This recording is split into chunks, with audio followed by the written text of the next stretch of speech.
In this episode of Fictional Hangover, we talk about Pita Malarking and Ice Cube, crafts, Jell-O mayonnaise, bags, and boxes in our discussion of The Box in the Woods by Maureen Johnson. Box.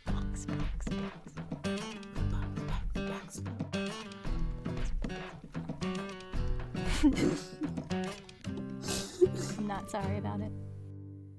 Hey everybody, welcome to Fictional Hangover, a podcast about young adult and new adult books, series, authors, and voice actors that is full of spoilers. I'm Amanda. And I'm Claire, and today we're going to discuss The Box in the Woods by Maureen Johnson. Standard disclaimer, if you haven't read this book, please remember that Fictional Hangover is all about spoilers. If you haven't read or listened and don't want to be spoiled, stop listening to us and go read or listen to the book. Then come back. If you haven't done this but want to pretend that you have, or if you don't care about spoilers, or if you just like the show so much that you don't care about any of that, then listen up. Mwah. It's like I've done it before. It's like you've done it at least 181 times. At least.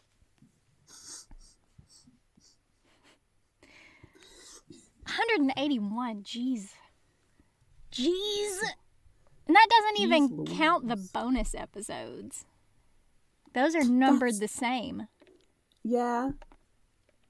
But you don't always do disclaimer on the bonus episodes. No, I don't. You know what you've gotten yourself into with the bonus episodes. If you haven't by then, to be fair, with the podcast in general, if you suddenly, oh my gosh, they're giving spoilers away. I know who done it. Oh, that would be bad. Especially for a mystery book like our book today. I'm so excited to do this one, so let's just dive straight in. Background info, hit me. Yes, okay. I'm not going to hit you. You're too far away. WhimsicalBlessings.com is where I found this interview. And they asked what was the inspiration behind The Box in the Woods. Maureen Johnson's answer to this question is, I knew I likely wanted something that happened over the summer.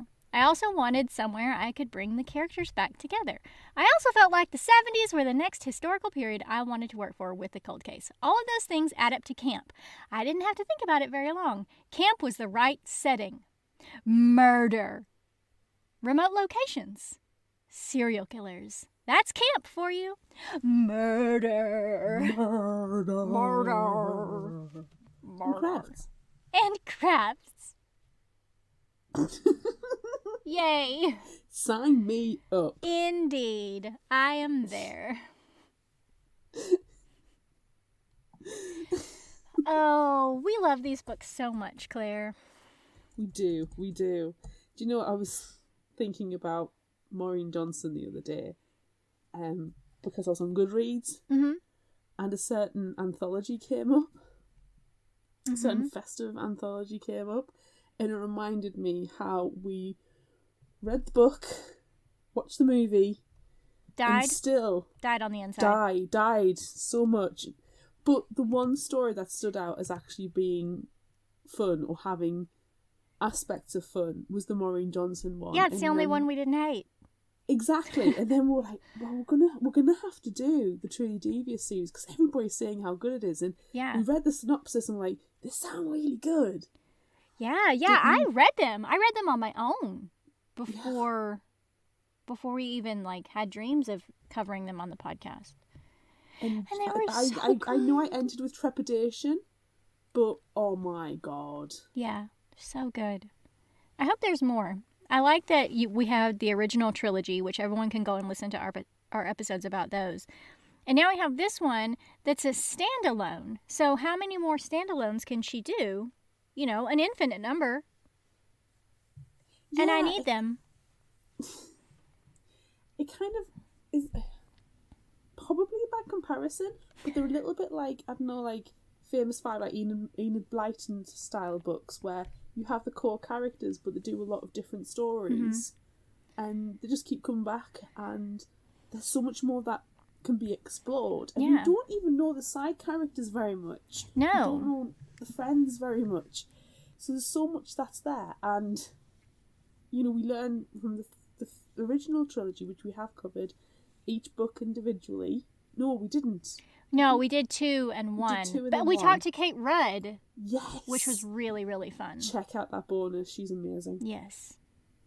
And, you know, we know that there's a political issue going on, which, you know, hello, current climate. So there's so much more there to explore. Yeah. I'm expecting a not very cold case murder on the political trail. And Stevie goes and solves it. Yeah, it could be great. She could do that. Or also, as what happens at the end of this book, she goes and solves Jack the Ripper.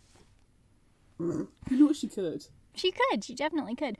Or anybody who could, she could. Or, remember, she solves Pippa's crimes. From A Good Girl's Guide to Murder. Right, okay, so let's talk about this one. Don't give me that innocent face. It's your fault we read those. Hey, the first one was really good. The first one's excellent. And that's the end of my sentence. That's a good end to a sentence. All right. But this entire 3-4 books, read these. These are good. Read these. If you have a choice between reading the Truly Devious series or the Good Girls Guide series, read the Truly Devious series. Yes, definitely. And then also read the Karen McManus. Yes. You can read those too. We'll let you. Yes. Okay, let's start. It's a mystery, so it's going to be a long one, everyone. In July 1978, Sabrina, a counselor at Camp Wonderfalls, decides she's going to try something different this summer. And that means, instead of being the perfect student and quiet girl, she's going to break up with her boyfriend, start dating a new guy, and sneak away from her cabin to smoke pot with her new friends. Ooh. Her friends take her to the box in the woods, an old hunting blind, where they hide their stash. She smokes for the first time and listens to Fleetwood Mac, but then realizes that her friends have been gone for an awful long time. 2 of them snuck off for some lovin', which you have to do if you're in a 1970s summer camp. It's the rules. Oh. The other, her maybe boyfriend? He just went off to pee, but he's been gone for at least a few songs now. Where is everyone? He's turned to poop. Oh, no. He's pooping in the woods. Yeah. He said he had to pee, but he was lying because he was ashamed of his bowel movements. Yes. Sabrina goes to get the couple, but when she approaches them, they're really still. Then she hears someone behind her. Shit. Shit in the woods! In the present day, Stevie Bell is working in Delhi at a grocery store. She's home from Ellingham Academy for the summer. Time has passed and she's no longer on everyone's mind like she was after she solved the famous Ellingham case. She talks to David, her boyfriend, the only girly thing she's got going for her. He's campaigning across the country, currently at a Cracker Barrel, trying to get people to vote for anyone other than his father. When Stevie gets home, she sees she has an email from the owner of a company called Box. Carson, who has purchased Camp Wonder Falls, now named Sunny Pines. I don't trust either of those names. Mm-mm. Carson wants Stevie to come to be a camp counselor, inverted air commas, but actually solve the Box in the Woods murder because he's making a podcast about it and tells her she can bring her friends if she wants. That sounds fun. Stevie sets up an elaborate scheme involving looking at tiny nutshell murder scenes in a book and a second email from the Box guy that doesn't mention any murder at all to convince her mother to let her go. And that it was her own idea. That's smart. It is. Thanks for the idea, Charles Manson. What? I love Stevie so much. I'm not going to be able to keep holding up my fingers every time we say box, so sorry. And also, that counts. Hey, I'm box. trying to note. Yep, that's 2 more. Box. Back in 1978, Brandy, another counselor, wakes up to a small child staring at her. No, thank you. No. You can put that in the box and put it in the lake. Brandy's friends never came back from their trip into the woods, and now she's dealing with all the kids by herself, one of which spots another counselor asleep on the path. But he's not asleep. He's dead. Brandy begins to scream. The head of the camp, Susan, wakes that same morning and goes for a run around the lake. When she gets back to her cabin, she makes the morning announcement, but is interrupted by that scream. Susan and the nurse, Magda, follow the sounds and the campers to the body. Susan recognizes the boy as Eric Wilde, and the nurse checks his vitals. There are none. Susan radios another counselor, Sean, and tells him to phone the police, but tells him to not call for an ambulance because it's not needed. Ooh. Oh, corpse. Ooh. He did. Ooh. They all did. Oh, no. Stevie is now on a train headed towards camp. She believes that no good can come from being on a train, what with all the train murder mysteries.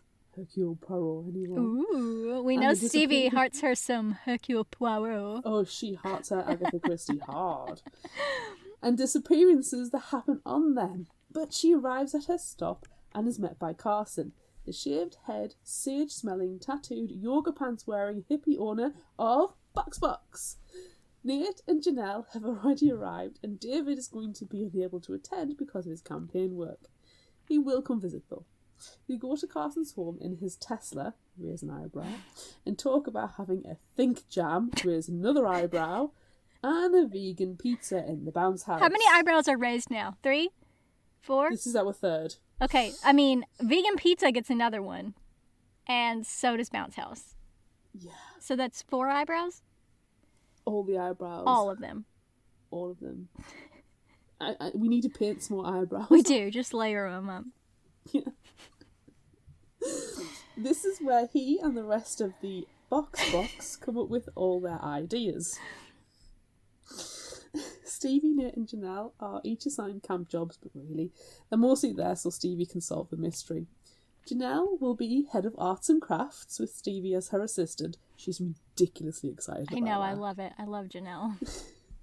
Though Stevie's job is completely fake.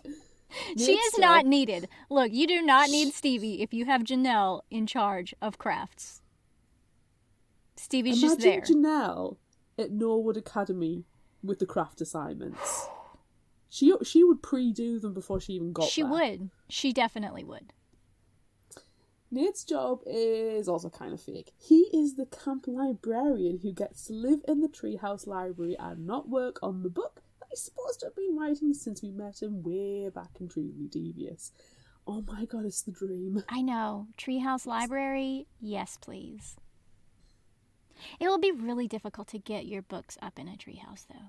What you do is you put the books in a box and then you use a pulley winch system. Yes, to lift the box into the library. Yes. Okay. Good plan. Small box, though. Not Small filled box. up all the way. No, you've got to have a certain... It's too heavy. It's like, amateur hour filling a single box just with books. Yeah. Amateur hour. Amateurs. Yeah. Anyway. Let's go back to 1978. You want to? Yeah. Okay. Bobby Bobby Tabby Wimey. The sheriff has arrived and is worried about what's going to happen to the town since there was a tragic death not too long ago. Hopefully this isn't another death. Oh, but it is.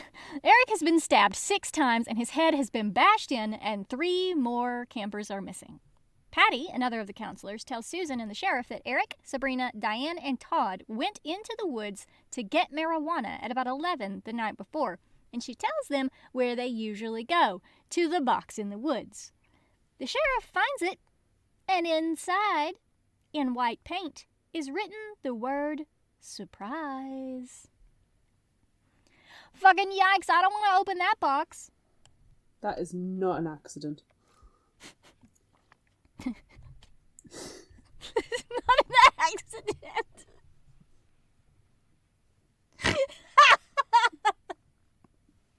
I don't know why that's so funny.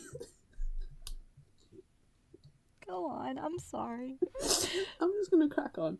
Carson shows Stevie, Janelle and Nate a presentation he's put together about the murders, and it's clear he's testing out podcast ideas on them. The slides have photographs of everyone in town at a bicentennial event 2 years before the murders. Photos of the victims: Eric, pot-dealing son of the librarian; Diane, Led Zeppelin-loving daughter of the owners of the local dairy bar; Todd, son of the mayor, football star, general douchebag; and Sabrina, daughter of a dentist, library volunteer, general good girl.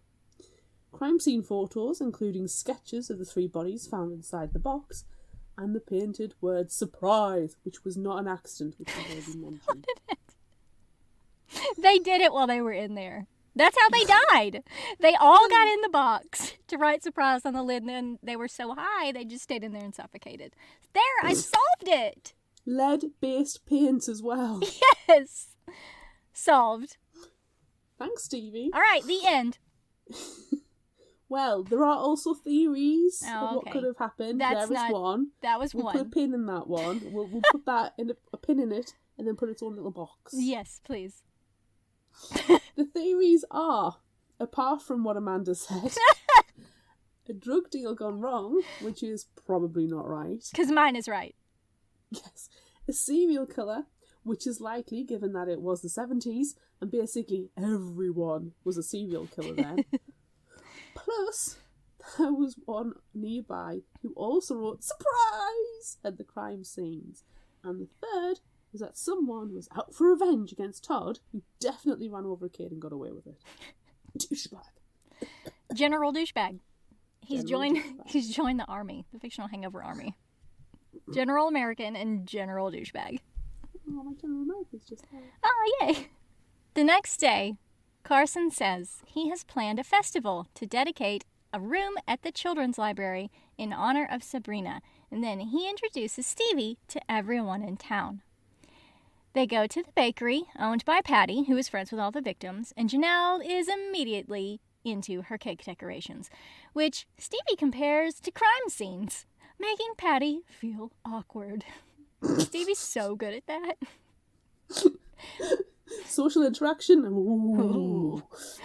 Next, they go to the library, where they meet Allison, sister of Sabrina, now town librarian. They talk about the new children's room and how Sabrina would have loved it, especially the giant turtle that kids could sit in and read. And urinate, because that's what happens in those really cool chairs in libraries. Sorry, everyone. Sabrina loved turtles. Afterward, they go to the camp where they meet Nicole, who runs things now, and then Carson gives them a tour of the crime scenes. In 1978, after the murders, there is panic. No, there's a picnic! There's a picnic. There's a panic picnic. Whatever. In 1978, after there's the murders, no panic at all. There's so not. It's a panicky picnic. No, Excuse me. If you're going to have some murders in 1978 and then suddenly having a picnic, you're like, oh my God, there's going to be panic. What do you bring? Who brings the potato salad? That's right. Who brings the hot dogs? Who brings the Jello? The plates? Who brings the Jello? Who does bring the Jello? Everyone, because it's the 70s. Everyone brings Jello and potato salad. Yes. And some people bring it together. Yes, they put hot dogs inside the Jello. Yeah. On TV, America uses a lot of mayonnaise in their picnic food.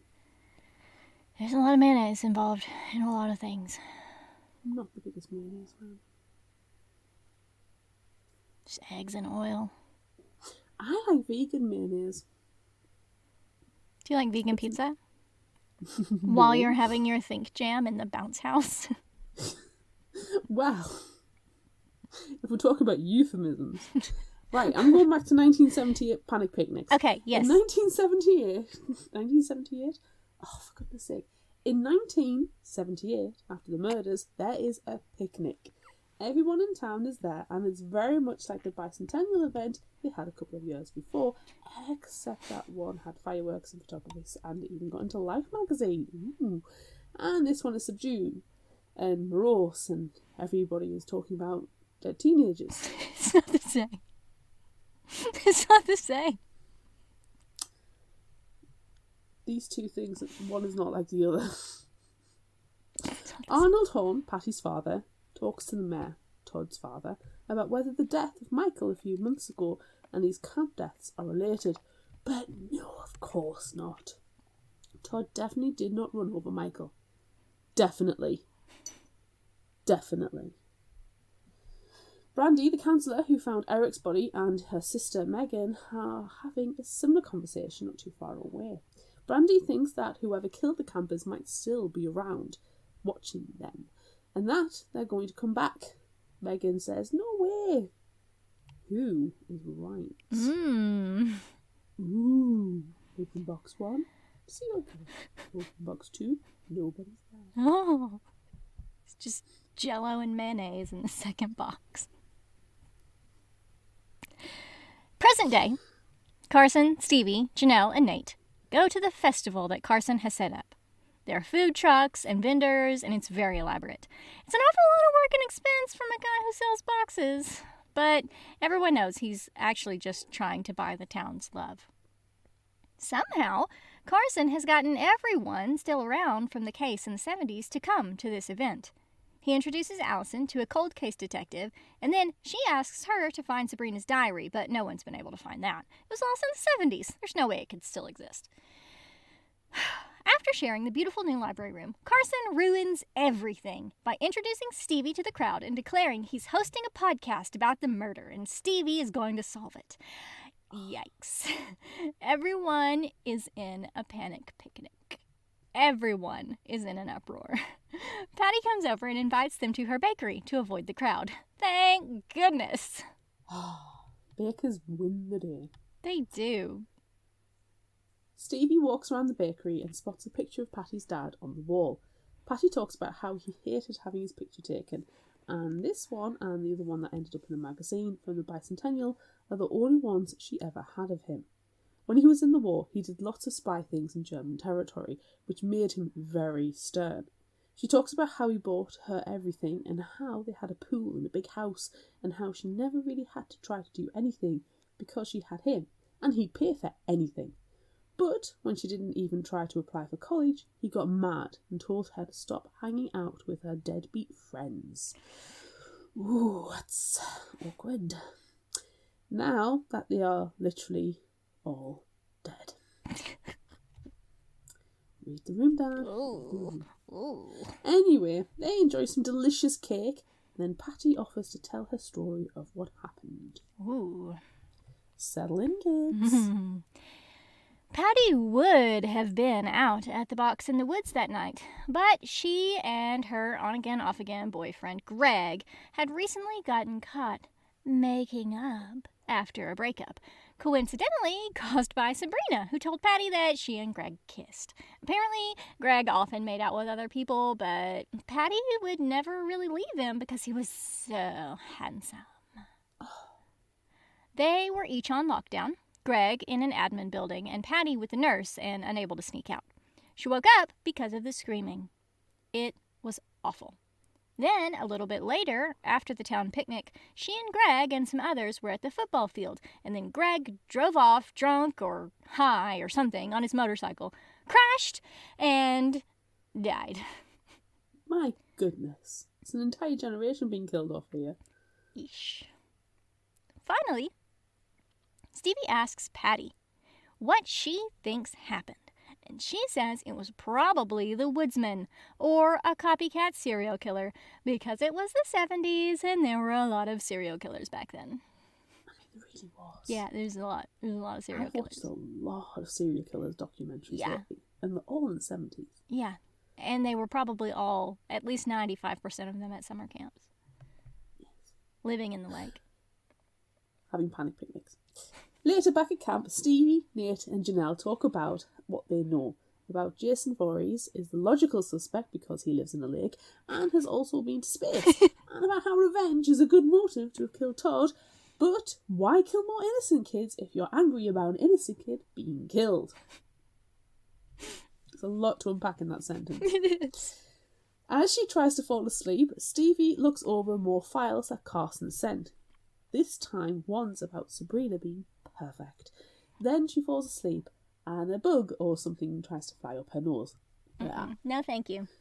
She wakes up, freaked out. Janelle, who has every right to be freaked out, and the word surprise is painted on their wall. And it wasn't there last night. Ew. Is this an accident? It was accidentally painted there. Oops. In 1978, after the picnic, the teens are left to go to the football field and end up talking about what they think happened. Oh, look, it's Patty's story. Patty is not really excited to be there, especially when Greg shows up with beer and pot. The parents, especially her dad, who everyone knows is a tough, almost police-type spy, will know that they've been doing drugs and drinking. She and Greg get into an argument about this because what does she care if she upsets her dad? It's not like she's going to go to college or anything. Ooh. They yell about her friends dying, and Greg says they were his friends too, and then he gets on his motorcycle and drives off, Patty crying and running behind with a flashlight. Greg promptly turns a sharp corner, crashes, and dies in a bright flash of light. Stevie and Janelle begin investigating the surprise and discover several things. The paint is really dry. It was wiped from the bottom to keep it from running. There is paint drip and tape on the floor under Stevie's bed, and the one way in that isn't locked is a hole in the window screen that's less than 2 inches. So, basically, this could not have been done last night while they were asleep, which is good. Stevie lets Carson know and asks for surveillance cameras, but that's going to be tricky to set up because the campers are supposed to arrive soon. Stevie calls David, who is worried, obviously, and then she meets up with Nate. Nicole finds them and gives Nate some terrible news. Oh great, what else could go wrong?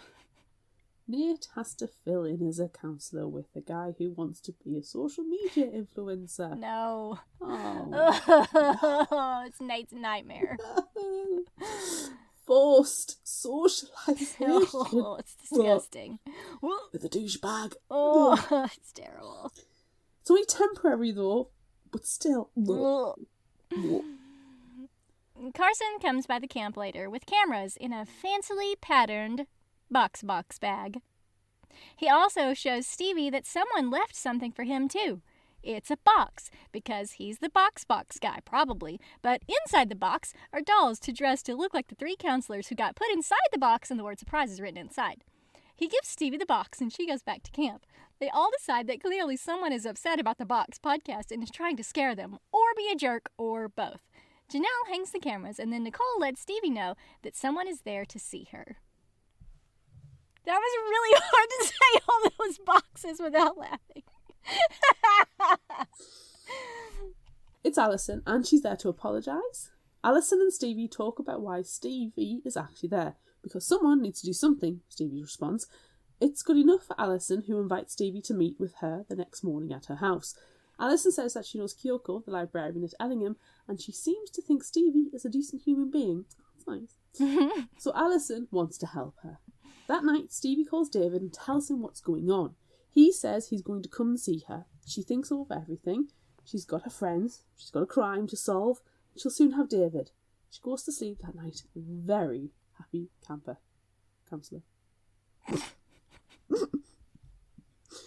The next day, Stevie goes to Allison's house. Inside, everything is tidy and immaculate. Allison shows Stevie a room that she has filled with all of Sabrina's things. There are bins of makeup and dresser stuff, lots of books and journals, and turtles of all kinds. Pillows, stuffed toys, a big ceramic one, tiny ones. It's basically a shrine to turtles. And Sabrina. Allison tells Stevie about her sister, how she kept schedules and diaries, and how she still wants to find that last missing one, and that Sabrina was studying German.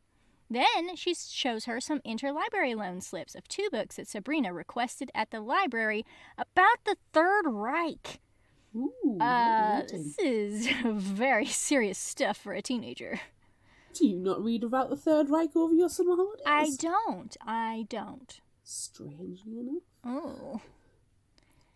Alison invites Stevie to join her for her daily run around the lake, and reluctantly, Stevie agrees.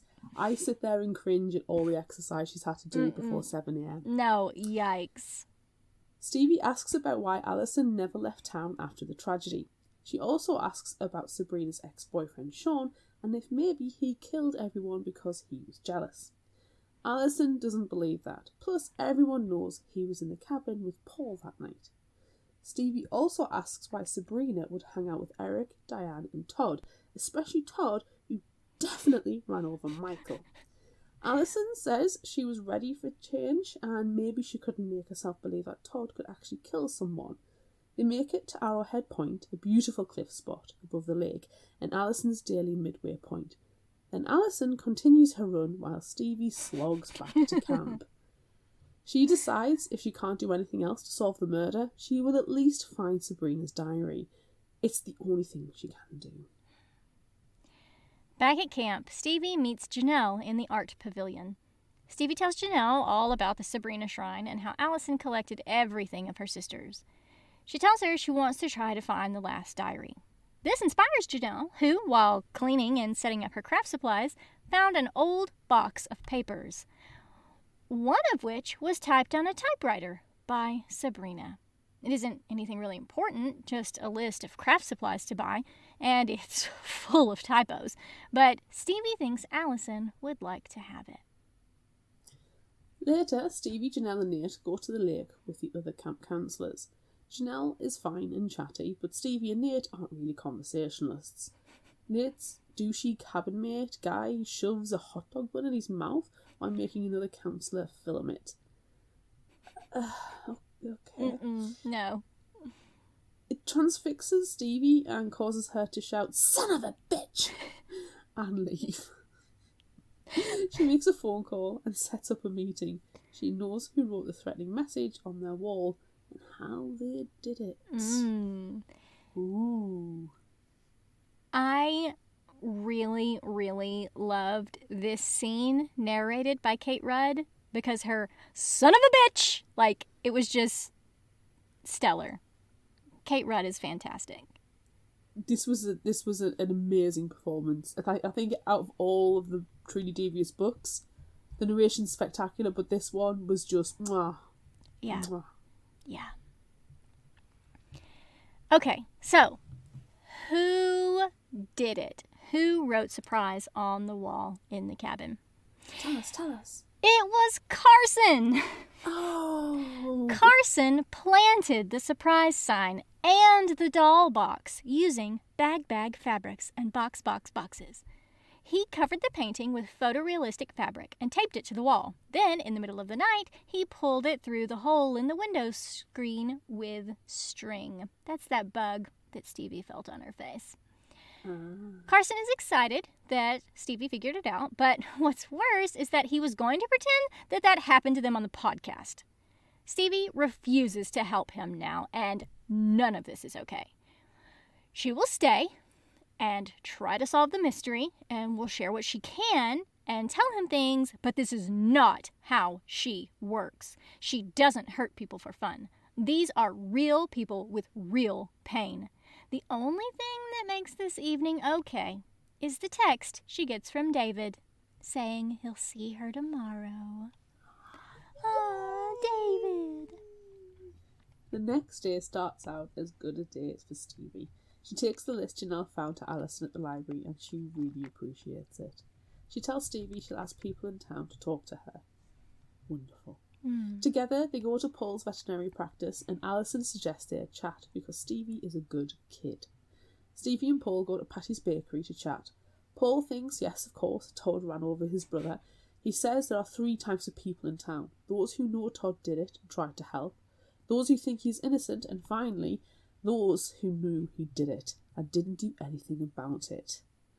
Those are the worst, and they included Todd's dad, the mayor, and if the mayor said it didn't happen, it didn't happen. Oh, Douchebag cough. Douchebag. Stevie then asks Paul about what happened the night of the murders. He says that he was in the lifeguard cabin with Sean. Greg and Todd were also lifeguards, but Greg was on house arrest in an admin cabin and Todd was out in the woods. Sean was trying to play Stairway to Heaven by Led Zeppelin on his guitar. Susan checked in on them, then he went back to his cabin where he was seen by another counselor, and then he went to bed. People in town thought his family might have been responsible for the murders because of, hit-and-run revenge, but his family was home with the neighbors and he was with Sean, playing Led Zeppelin, so everyone decided they were innocent. He doesn't know what happened, but he does think it felt personal. But he also thinks that it happened too long ago and that it can't be solved. Oh, Stevie Bell's on the case, man. Yes. When Stevie gets back to camp, Nicole is decidedly not nice to her about her leaving at all. But then David gets there, so she leaves again. She is so happy to see him. They set up his campsite, which is very private, and they enjoy that. And then he takes her back to Sunny Pines. Nicole, who checks in on her later, is none the wiser. The next day, camp actually begins, and there are children everywhere. This is where the horror movie starts. Yes. It's not the murders and the violence, it's all the children. The children. Nate, standing in for the sick counsellor, has met his nemesis. An 8-year-old boy who has read his book 7 times and barrages him with questions about when he's going to finish the sequel. It's Nate's worst nightmare. The day passes quickly and soon Stevie is texting David, who sneaks into the camp on a kayak. A little while later, they get caught by Nicole, who is pissed about Stevie sneaking strangers into the camp with children. If it happens again, even though she is there as Carson's guest, she will be gone. Period. End of discussion. The next day, Carson comes, another stranger at the camp, to tell Stevie that Allison is dead. Oh. She fell from Arrowhead Point during her morning jog. Even though Stevie's not allowed guests and she's not allowed to leave, Carson takes Stevie to investigate. He gives her a microphone and sends her out to talk to witnesses. A couple of swimmers said she must have tripped. Didn't see anyone else with her, so she must have tripped. Stevie then goes to David's tent, and together they rent a canoe and float out to the lake where Allison fell. There were police and people all around, so searching the scene wouldn't be possible just yet. Stevie goes back to camp and she's about to fall asleep. She gets a call from Susan, the woman who ran Camp Wonderfalls during the murders. She called to tell Stevie about Allison, to say that Allison suggested she tell Stevie her story, so that's what she's doing. Stevie agrees to meet Susan in the morning and then falls asleep for a solid 11 hours. God, that sounds good. Nice. When she wakes, she and David drive to see Susan, who lives just outside the centre of town. Stevie sees all the places related to the murders and to the people involved. The library, the dairy bar, the bakery, and the vet. It's like glue. It is like glue. At Susan's, Stevie learns that Susan and Magda, the camp nurse, fell in love and got married. Aww. Susan tells Stevie what happened at camp, and it's pretty much the same story over again. How the 4 were in the woods, how Todd definitely ran over Paul's brother, how Sabrina didn't really fit, how Patty was in lockdown in the nurse's office with Magda, who had insomnia, how Greg, Patty's boyfriend, was locked down in an admin office, and that Paul was with Sean, learning to play Stairway to Heaven. Susan then describes Eric's body when she and Magda found it. Then she talks about how just a few days later, she was driving by the football field when Greg died in his crash. She saw Patty there too, not too far away, screaming and flailing around with a flashlight. Then she saw a flash of light from the crash. How tragic for someone else to die in an accident like that. So many dead in such a short amount of time. As Stevie and David leave Susan's, they see Sean, who was Sabrina's ex-boyfriend. As they walk toward him, David starts to talk about the upcoming school year, but Stevie is lost in her thoughts. She almost connects something about something but loses it. They make it to Sean, but he refuses to talk to Stevie. She goes back to camp and helps out in the art pavilion, but Janelle has everything covered because it's Janelle, so of course she does. So she begins to listen through her recorded conversation with Susan. Then she listens to Stairway to Heaven. She almost figures out what she almost figured out earlier, but then the kid who was obsessed with Nate's book comes by and disrupts her thoughts. Damn you, child! Then Nicole comes storming in. Oh, great. What did Stevie do this time? Nothing. Oh. She's there for Nate, who has been released from his stand-in counselor duties. Freedom! Oh, thank goodness. Stevie helps him move his stuff to the library treehouse, and then Stevie gets a text from David. The cops are gone from the lake, and now it's Stevie's turn to investigate. She really thinks that everyone and everything is somehow connected, but she just can't see how. Yet. They go to investigate the point, but David uses this time to tell Stevie that he might be going to England when she goes back to Ellingham. Since he kind of ruined his father's political career, he got cut off, and a friend of the family is willing to help him, but he's in England. Stevie is upset. She looks at the point and gets black stuff on her pristine white camp t-shirt, but she's not focused anymore because of David. He's leaving her. She's angry, so she goes back to camp. That night there is a storm and the power goes out. Stevie, furious and unthinking, hadn't charged any of her devices, so she loses power too. When she wakes the next day, the 4th of July, fully recharged, literally, not figuratively, she goes to see Nate, but just kind of lumps on the floor. Nate gets her semi out of her stupor and they go into town to eat at the dairy bar. Nate is actually working on his book. I know! Pick the chin up off the floor. And he forces Stevie to think about the case and not about David. She looks through her notes and things and finds the craft supply list she took to Alison. And then she realises that Sabrina probably hid her diary in the turtle cookie jar, an item on that list. She looks at pictures of Sabrina's room and finds it in there.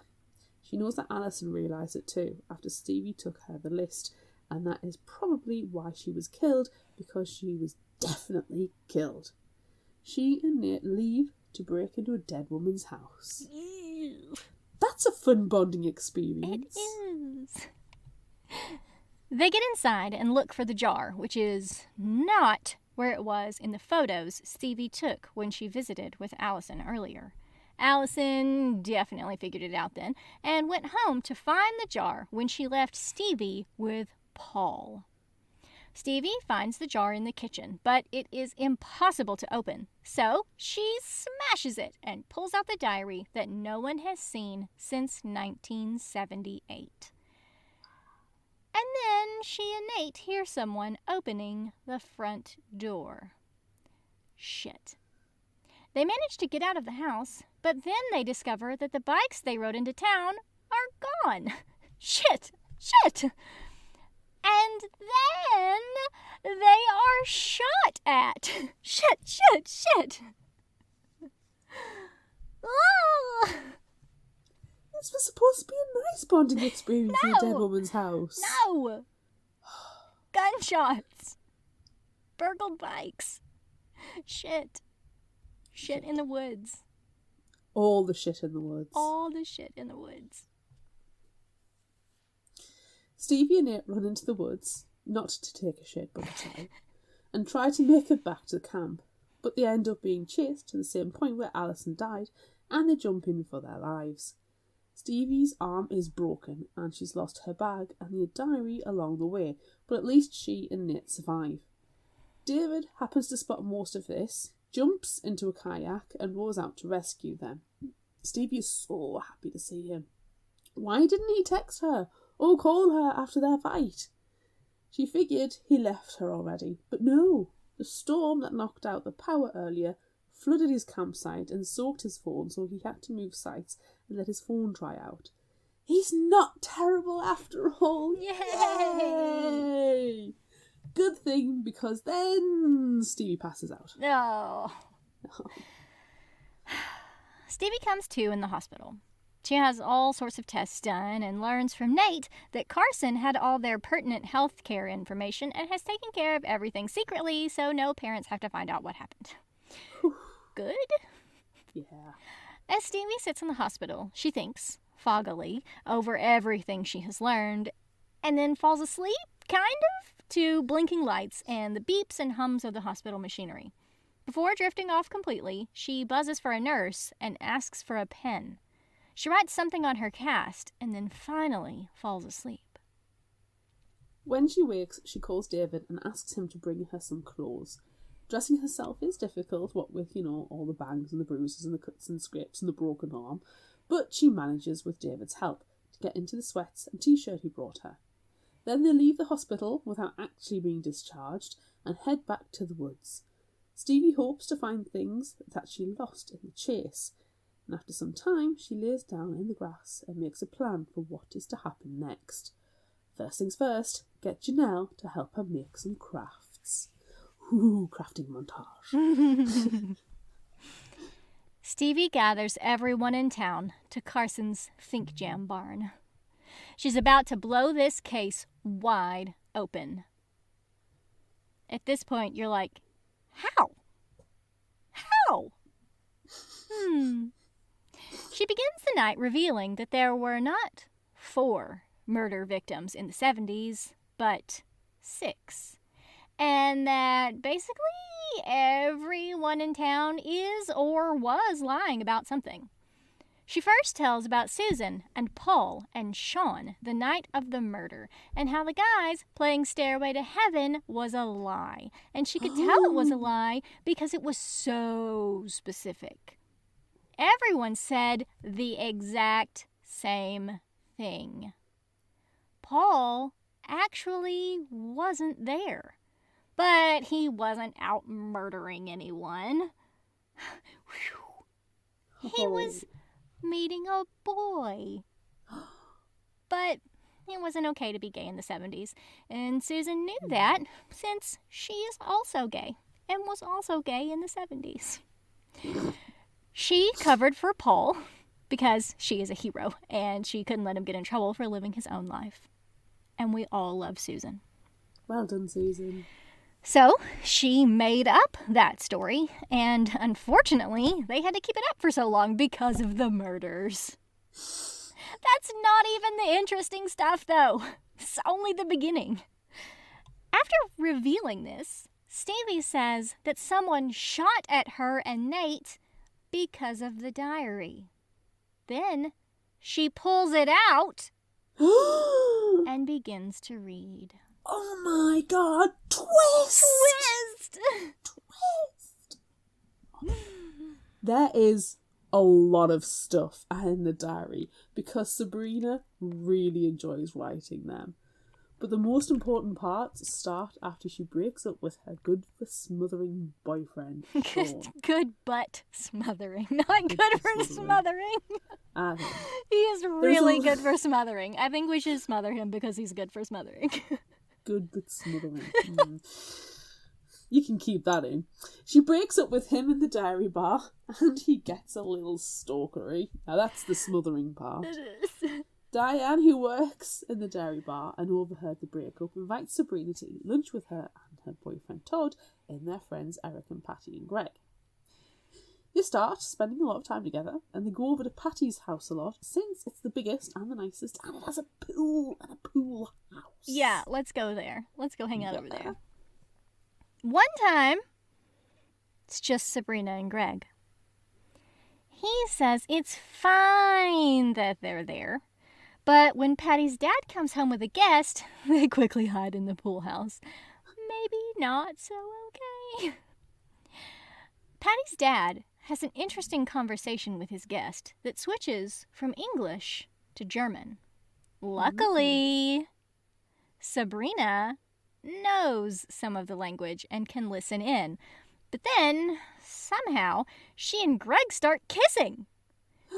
She pushes him off and tries to follow the conversation again. It's very weird. She hears a name, Von Hessen, and some things about following him and how he thought he had been killed by Russians. But then Patty comes home and the guest leaves with plans to return that night for dinner. The next day, there's change at the bottom of the pool and the furniture is all rearranged. Weird. Things get even weirder for Sabrina after that. She keeps thinking that Mr. Horn is a Nazi and that he killed his guest. She investigates the guest because she overheard where he was staying in town and he's never returned to pay his bill. She finds his phone number and calls, but he never answers. She requests some of the books about the Third Reich from the library and Mr. Horn is there when she goes to pick them up. She says she is reading for college and asks if he did any research to prepare for Harvard, but then she freaks out and returns her library books. Sabrina then tells Eric all about everything, but he thinks she worries too much. Sabrina eventually ends up at camp with all her friends and decides she's going to tell Patty the truth about what happened with Greg. Patty gets so upset that she leaves camp for a day, but comes back and is with Greg again. So maybe everything is okay? Everything will be fine. And then the diary ends because they all die. That's not fine at all. No. Stevie returns to the present and addresses Patty in the audience. She also calls up her friend, Jermaine Batt, from back at Ellingham, who she asks to do some research for her. They share this information on a big screen for everyone to see. Jermaine contacted Harvard and got information on Arnold Horn and his guest, whose name was Wendell Rolfe. They went to school together, and then they enlisted in the war together. Wendell came home, honorably discharged, and Arnold did a year or so later.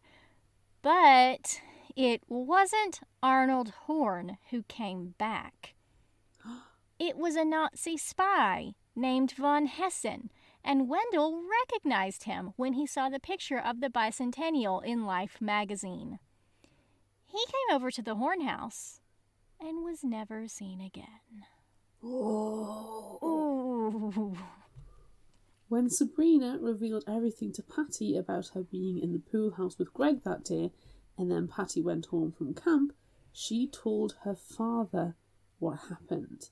He knew that Sabrina and all those other deadbeat friends of Patty's would ruin everything, so they all had to die.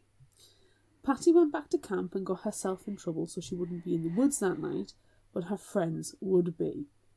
And her father killed them. Oh. But he had to kill Greg too, because he was in the pool house with Sabrina. How did Patty feel when her father told her he'd have to kill her boyfriend? Oh.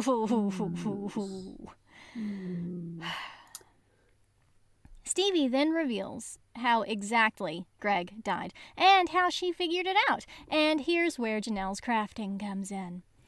She made a model of the football field and where the crash happened, and turning off the lights, she and Stevie mimic the signals sent between Patty and her father. Signals? The night in the hospital with the blinking lights got Stevie thinking about Susan saying Patty was flailing around with a flashlight the night Greg died and how there was a bright flash when he crashed. Those lights weren't just lights, but signals. Patty signaled to her father that she was safe at the football field and Greg had just left, and then he shined a brighter light that caused the crash that killed Greg. That's very sneaky, untraceable spy stuff. Stuff that Patty could have learned from her Nazi father and used to kill Allison.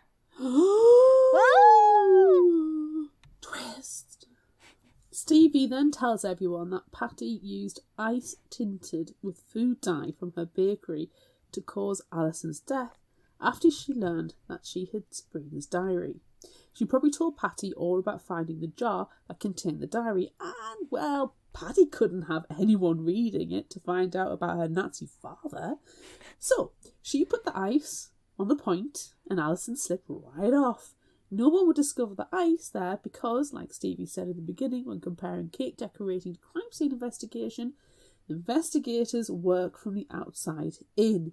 By the time the police made it to the point, the ice was all melted. But later, Stevie went there and got a big, dark smudge all down her pristine white shirt. Her pristine white shirt that is now evidence for the police. Ooh.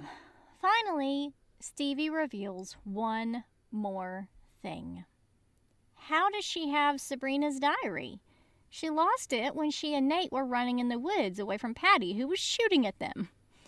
Well. She actually didn't lose it. She put it into a photorealistic bag and threw it into the woods before they jumped into the lake. Carson is so going to make a killing with those bags. Oh, yeah. And with the podcast that is now definitely going to be a TV show. Patty nervously laughs all this off, but the detective that Carson introduced Allison to earlier is here and has a warrant for Patty's DNA that will be a familial match to the blood found on Eric's body. The police take her away. Hi. Bye. After everything is over, Stevie, David, Nate and Janelle sit outside and talk. Nate reveals he's going to work on his book, actually write it now, and then Janelle leaves to call her partner Vi and tell him everything that happened. This leaves David and Stevie together to finally talk about him going to England. He decided he's going to do this on his own and not with someone else's money to get back at his dad. Stevie can come along and solve the Jack the Ripper case, maybe? If anybody could, Stevie could. They're fine again, and everything is wrapped up in a nice little package. Oh, is that a box? I think it's a box. It's a box. Yay for boxes. Yay for boxes. Yay for photographic realistic bags. Yeah. Oh, it's wonderful. And Right. now... Let's go shopping for some boxes and bags. Yes, let's do. I think it's great. Yes.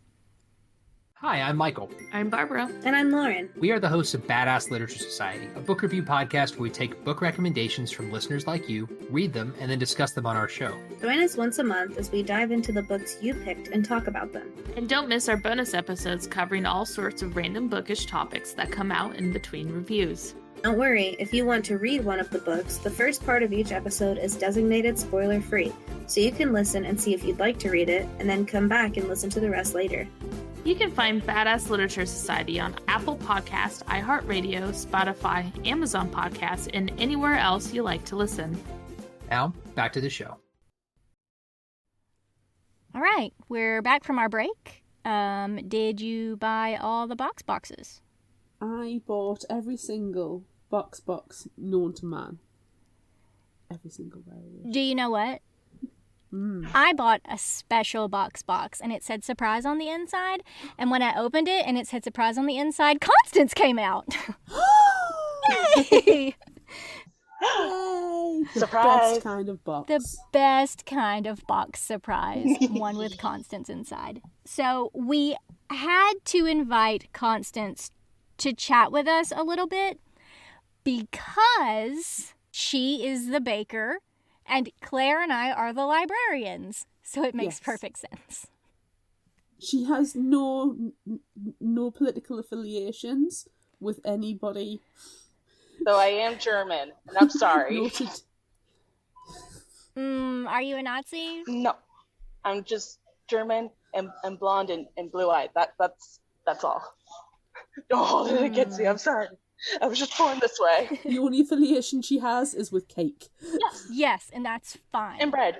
Yes. She is a spiteful baker. Yes, I am. Okay, so She'll box you up a cake at 4 spite. She will. Oh, it's perfect. Okay, so standout moments. What did we love about this book? The boxes. Yes. I loved, and this kind of goes into my favorite character type deal. I love how the instant we met her, I was just like, you're the baker. I'm a baker. I love you. You're my favorite character. Oh, wait. She's going to be the bad guy, isn't she? She's going to be the bad guy, isn't she? And That is exactly what you texted us. Yes. Word for word. Yes. Exactly the message you sent. And I was right. Last summer, when we talked about this book and we had plans to cover it, we had this huge text conversation. And Claire and I had already finished it, and Constance starts it, and she's like, oh, it's the baker. The baker. The baker's the killer. Yep. The baker's a Nazi. The baker's the killer. Yep. And I'm just like, I love this character. Oh, wait, that means she's the bad guy. Dang it.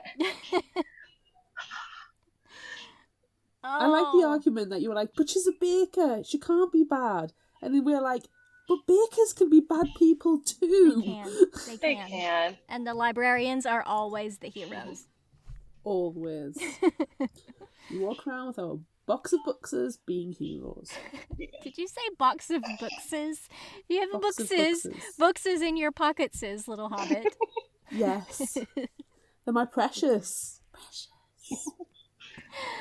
Oh, man. You can't prove that I don't sit here and stroke books all day next to me. You were already stroking books. You stroked books last time and it was weird. Anyway. Yes, that's on brand. Yes. Do you know what my favorite part was? What? When Susan made up the story for Paul. Yes. I love that. Like, it was so sweet. And she's like, okay, just go in there and tell them all that you were playing Stairway to Heaven, and now they have to tell everyone that they were playing Stairway to Heaven for the rest of their lives. Yes. And the funny thing is, dude can't play Stairway to Heaven. No, that song's like 3 hours long. Yep. Do you have to smash your guitar afterwards or something as well? That's the reason. Ooh, and he's never... That's the reason they chose that song, because no one's gonna ask him, hey, play that Stairway to Heaven that you spent all night practicing. He's like, nope. I would be that person though. I was in Walt Disney World in Frontierland, and there was like the cowboy band, and they were like, do you have any requests? And I asked them to play Stairway to Heaven. They refused, so they played me Rawhide instead. That's much more cowboy appropriate. Well, I mean, it was my second request because it was literally the only cowboy song I could think. Good. My favourite bit was the fact that Nate was in a bit more, and we got to learn and see like his relationship with Stevie develop a bit. And I really appreciated that, and I really like Nate as a character. Oh, yeah. I mean, I liked him before, but like he really stepped up. Nate's my favourite. He's just so full of sarcasm. Yes. All the time. I love him. He's the best. He is. I relate to Nate. I'm sure you do as well, Amanda. Like, just you want to be in your tree house, surrounded by your books. Yeah. That was my other favorite part. I loved the treehouse library. Yeah. I wish it was real. I bet it smells amazing as well. It probably does. I love especially when Nate starts talking about anything and he's just so dry and awkward, and then he's talking about being murdered at summer camp and how Jason Voorhees is responsible for everything, and he's just the best, and I love him. He is made of sarcasm and wit. He is a box of sarcasm.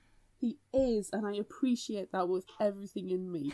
I think out of all of the characters, he is the one that you can really, when he gets told you have to actually be a counsellor for a bit, and he's like, no, we just want to live in the library treehouse, and that's it. Yes. No. Yes. Not the influencer guy. But oh my God, when he shoves the whole hot dog bun in his mouth, and Stevie goes, "Son of a bitch." My favorite. Yes. It's all hashtag cringe. Oh. Just Carson in general. Cringe. Oh, Carson. Oh my God. This is where we have our thick jams in our bounce house. Yeah. And I sell boxes. Boxes, and then there's these photorealistic bags that I'm going to start selling with my boxes. I don't know if it should be called bog bags. Bog bags. Box bag or bag box or... Oh my god. He's such Bog. an asshole. How can you be this like vegan hippie and such an asshole all wrapped in one? Kind of hand in hand a bit. Well, no, he's a capitalist hippie. That doesn't work. Well, he drives a doesn't make Tesla. any sense. He's obsessed with Elon Musk. Well, Oh, I mean that is a tick in the bad box. That's In the bag box not- or the bad the bag box? box. oh, another thing I Bag love box. was how the baker used her baking skills to help with the murder, and I'm just like, hell yeah, we have skills. Yeah. So what you're telling me It can is be used for the evil. baker did a pita. Yes. Yes. She Peter Malarked that ice Yes, cube. she did. She peed him all off the ice cube. Yes. We bakers, we can do good and evil. Yeah. I really feel like, Constance, that you need to make us something out of ice colored with your food colorings. I can do something. I can figure something out. It's your challenge. Okay. You have to do it. Yeah, I don't have a big bake today, so I can finagle something. Okay, don't murder anyone, though. That is not what we're asking you to do right now. No. For legal reasons, we are not asking you to participate in any illegal activities in any way, shape, or form. Yep. For legal Oh. reasons, I will not be watching Bridgerton Season 2 whilst at work. Maybe. We are not talking about that right now. Oh my god, we're talking about boxes. Yes. All the boxes. Okay, we'll box that conversation for later.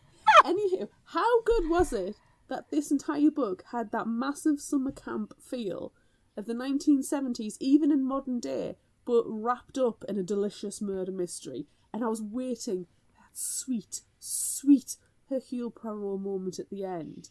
It was just It was perfection. amazing. It was amazing. Yes, it was wonderful. And, like, you know it was going to happen. We've Yes, it had to. seen Stevie get prepared for her end of book lengthy speeches. And you knew it was going to be really great when she's laying there after, laying there in the woods, planning what's going to happen next. And you know she's just found that bag with the diary in it. And so she just lays down and she's like looking up at the stars. And she's thinking, I have to get Janelle to make a tiny model of the town. Crafting time. Craft time. Yes. Janelle, grab your hot glue. Amanda, you are Janelle. Janelle's already there wielding two.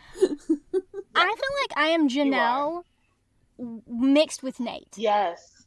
Yes. I've got a little bit of Nate mixed in. We all have a little Nate Yeah. mixed in. We all have a little bit of Nate on the inside. We're all a little bit new. Yes. And we all want to just be in that treehouse library and just be like, no people, no Yes, people, we no do. people. Yes, we do. Avoid work, Yes, no we people. do. No people at all. Ugh. No people. Box fort. Yes.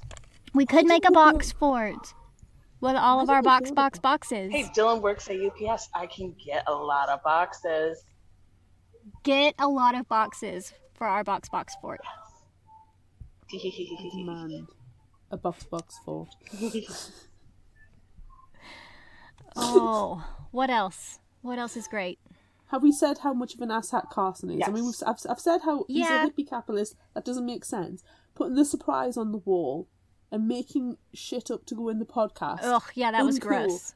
That was Which gross. just highlights Stevie's principles and how she demands that what they do, it's done for the right reasons. And that Yes. she's going to investigate it sensitively. And she says that as well at that awkward barbecue mixer thing. Ugh. And when he puts her on the spot and she's like, listen, you know what, I'm doing it to find the murderer, Yeah.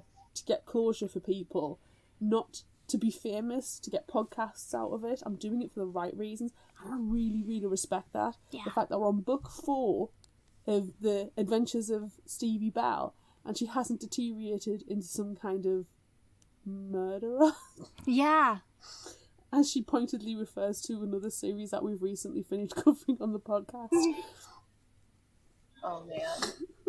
It just Do you know what's funny? Wait, hold on. Her name is Stevie Bell, and it was Jason Bell who is the murderer in that series that we're not going to talk about. They're related. So maybe they're related. They're related. American cousin. Unless it's the American version, then they're just cousins. Version, then it's just a regular cousin. Oh my god, it's links and ties. The red string is being stretched and pinned to the Time to set up your murder board, Claire. Get out your yarn. I mean, you're saying set it up in the past, in the future sense? It's already set up. It's a thing. Here's one I prepared. That'd be so sweet. I wish that you could have done that. It would have been really I'm good. gonna make one up and just have it underneath my desk. Yes. So I can just pull it out at the opportune moments. What about this Yes. one? I have my ice thing. That You doesn't have be your an app murder for board. That's your challenge. Yeah. Yes. Yes. And Amanda, And you have to make the football field. Okay. Done. Yes. Done. We have our assignments, people. Oh. Let's see. What else? What else do I love? I love how, like, awkward Stevie and David's whole thing is. Yes. And they're sneaking around and banging all the time because that has to happen at summer camp. Yeah. But then that one scene where they're in the cabin and Nicole comes in and she's like, "What is going on?" Shenanigans. But Janelle was already there, and Janelle just opens the door and goes, "Yeet!" and then closes the door and leaves. But then she gets so upset with Stevie. Like, hi, if you had not been doing what you're doing without telling me, which you should have, you would have known that Nicole was on her way and you were going to get your ass busted. But, maybe tell me next time. Maybe put a sock 'Cause on I the would have door. done that for you. Yeah. Maybe put a box on the doorknob. No, you need to put a bag on the doorknob, not a box. A box bag. Yeah. Yes. A bag. A bag. The box bag. God, I love that scene. I love that scene where Nate is talking about box, bag box. I love it. You said box 7 times in that one paragraph. I know I did. It was such a good paragraph. Oh god, I'll hail the box. It's not like I didn't write the summary that way on purpose, everyone. Spoiler alert, I wrote box as many times as I could. And go through and go, my paragraph, Claire's paragraph, my paragraph, I'm getting the boxes. You know what this book is missing? The box ghost. What? Not The boxes. box ghost. A box ghost? Yes. Danny Phantom, What? there's a box ghost. I don't know The Danny box Phantom. ghost. I don't know that. God. I need to You're research. just saying box ghost Yes. now. I'm okay that's with the box next ghost. For one. reals. That's the I next tease one. Dylan, my husband, all the time about him being the box ghost because he works at UPS and he's surrounded by all the boxes. And I'm just like, you are the box ghost. And he has like a Boston accent. It's hilarious. I've heard of the Hatbox Ghost.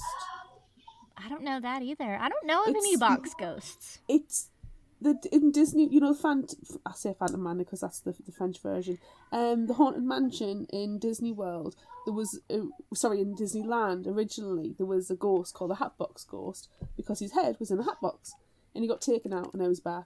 He's like one of these. If you're a Disney file, No. you'll understand. No. Stop talking about that. Let's talk about something else. No, because it means I can say a hat box. You can say box 1,000 more times. Box. Okay, I sent This is gonna get very irritating. I sent a link to a box ghost video in our chat. Excellent. So you get Thank some you. box ghost fun Excellent. after this. I love it. All right. So, favorite character? Baker and Nate. Patty. You like Patty, Yeah. the murdersome baker? Yeah, I liked her, which made her the killer, but I also like Nate because his aversion to people and just wanting to live in the library treehouse. Yeah. I love how you're saying aversion to people and you're looking around in a public space. Oh no, I'm in a corner now. After that last thing of cookies came out of the oven, there's nothing in the oven right now. I went into a corner. I was only up front so I could keep an eye on it. And now that I'm not, I was like, back corner. No one can see me. No one can deal with me. With a fresh cookie. Yes. Constance is not currently at work recording a podcast on work time. Nope. For legal reasons. For legal nobody reasons, nobody is currently working. Currently working within their office hours. I mean, I'm not. It's 12:15 at night. Screw that. Yeah, it's I too late finished to be at at 3 work o'clock now, this afternoon. I work 3 p.m. to 11 p.m. I hate day shift. I haven't done that since I was 20. Yeah, I don't. No. Anywho, what's your Anyway. favourite character? Who's your What? favourite character? Nate. Hey, Nate. obviously. 1,000 times Nate. yeah. Obviously. Also, Janelle. I really like Janelle, but I kind of felt like she was too absorbed. Boxed into a corner. She was too absorbed with Vi this time. And her Like, crafts. I know that. Well, there's nothing wrong with being obsessed with crafts. Okay. Yeah. But just every time, like, they were talking about doing anything, she's like, well, I have to go text Vi. And, like, yeah, we know that your sweet partner is out of the country and you are lonely and you are sad and you miss them. But there's a murder afoot, okay?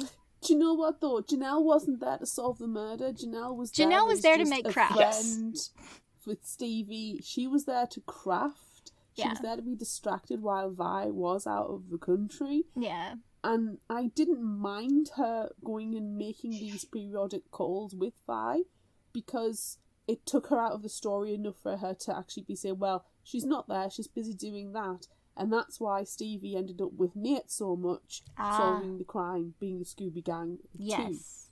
Because otherwise, I think the dynamic, if it was a Scooby Gang of 3, would have been too much. Oh, yeah. It would have confused matters. So I think it was a convenient way of nicely just getting Janelle off to one, having her in there, but just getting off to one side. And if there is, hopefully, fingers crossed, a 5th book, it might be that Janelle is the one that steps up a little bit. Yes. Yeah. Well, and, you know, she's had a lot to do in the original trilogy. And she played a very big part in this one as well. So she was still in it enough, but... Yes. Her crafts saved She the just day. wasn't, you know, running around. Her crafts did in- save the day. Exactly. She just wasn't, you know, having a bonding moment in a dead woman's house. Right, and then being shot at. Yeah. My bad. Sorry.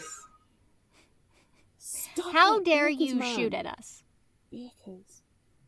Okay, I have 2 favourite characters as well. Okay?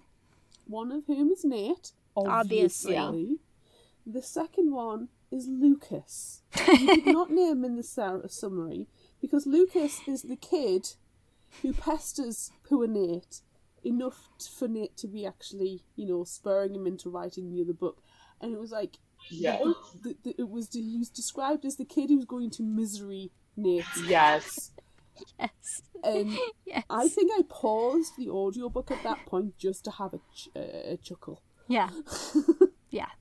So yes, all hail Lucas. Yes. I love it. Yeah. We would be the same way with an author that wasn't getting stuff out and being all PC-cast or posting at least a book or 2 a year and just be like, we Yeah. want the book. We want it now. What's going on? This is my fan fiction with your series. Is it going to be like this? Is this inspire you? Gimme. Yeah. Send me the pre-order link. Yes, every time Claire and I talk to an author, we're like, so are you going to use that in your next book? So are you going to include that? Are you going to... Yes.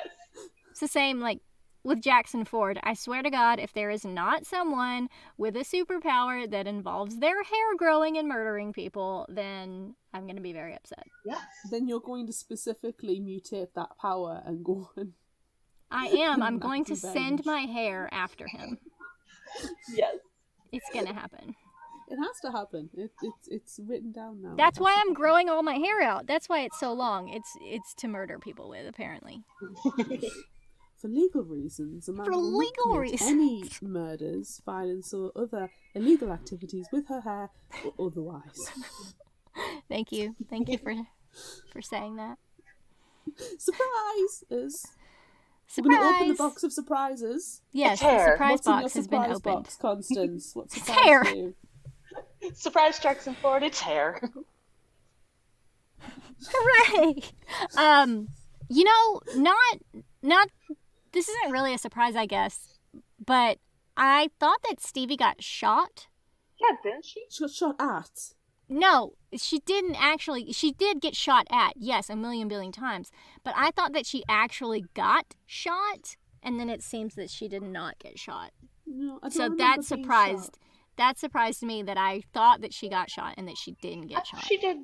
because her arm broke.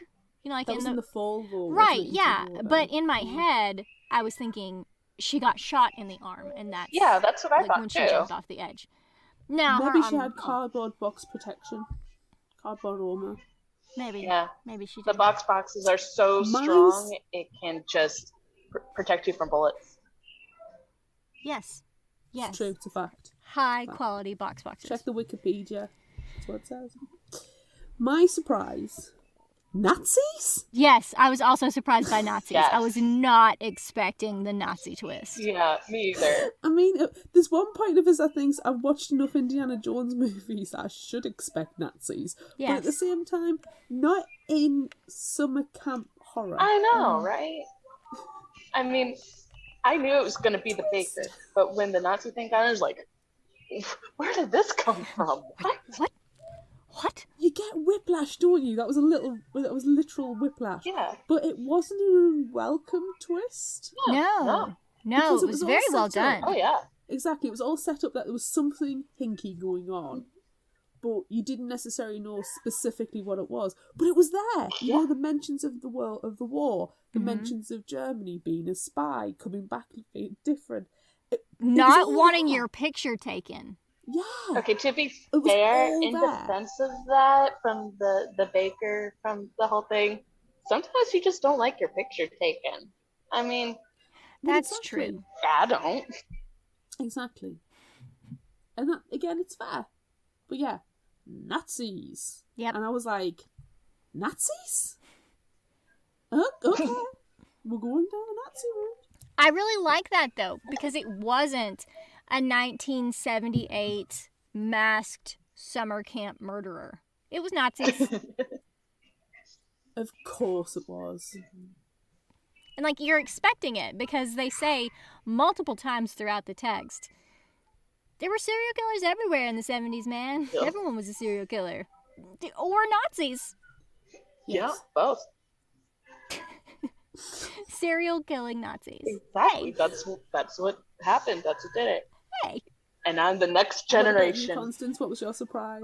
The Nazis. The Nazis. That's what shocked me because I guessed majority of everything. I knew because I loved the baker so much that she was going to be the killer, and I just. Yes, of course.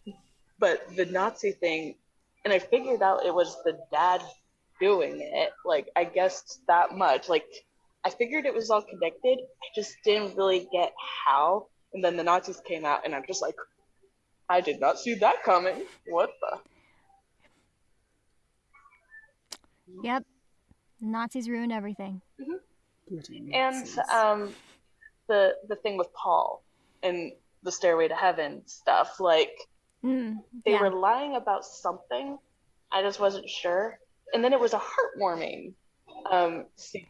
Yes. Like that was It's such nice a where good the lie is secret. a good Yes, thing. I was expecting something Yes. dark and just like something else was going on, maybe something involving drugs, or there was something kinky. Yeah, not kinky. Yeah. Maybe Yeah. kinky. I mean, it could have been kinky. Yeah. It could have It been. was kinky. We apparently. don't kink shame. Exactly. We did not kink shame. Well, in a way, it kind of was kinky, but still. It was. But still, I thought it was something like bad, kinky going on. But no, it was No. heartwarming, and it was protecting this queer teenage boy. And I love that. I love that something else was going on the side that they were lying about, but it wasn't something bad. It Yeah. surprised me, and it was a happy surprise. Yeah.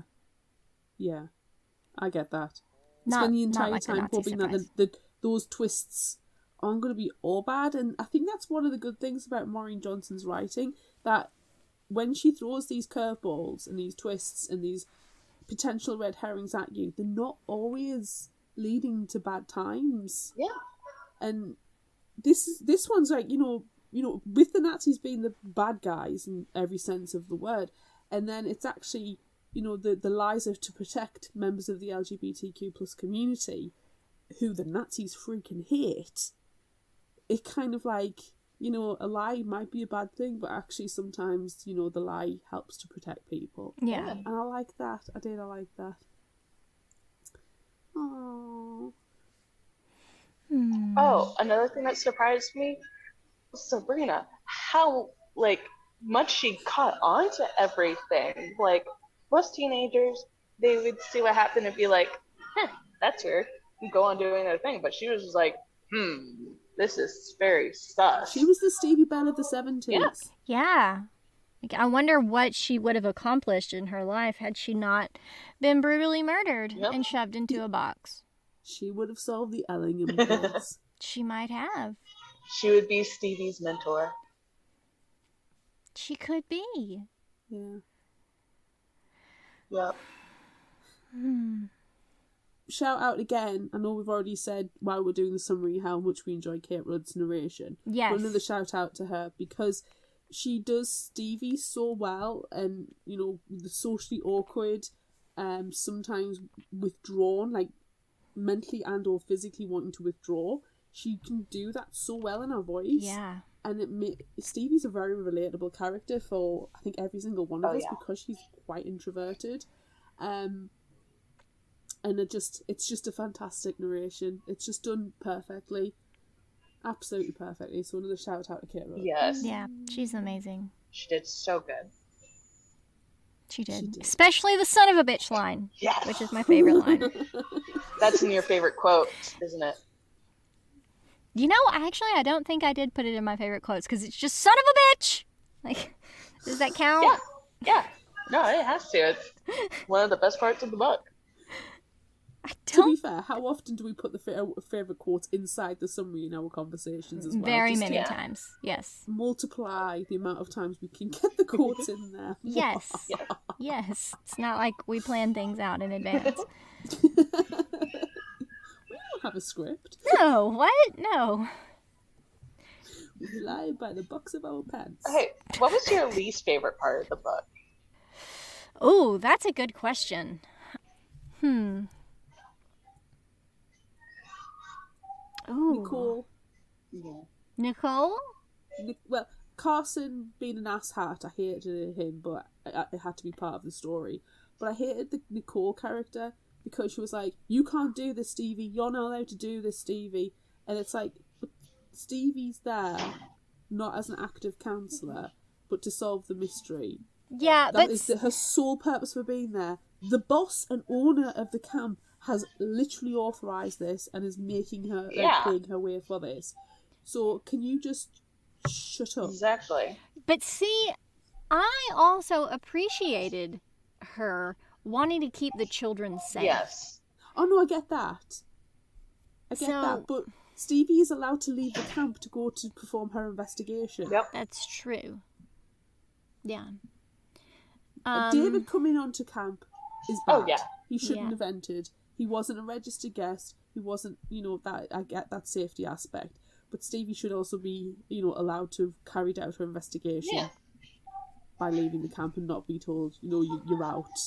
Because the literal boss has got her there for that sole purpose. Yeah.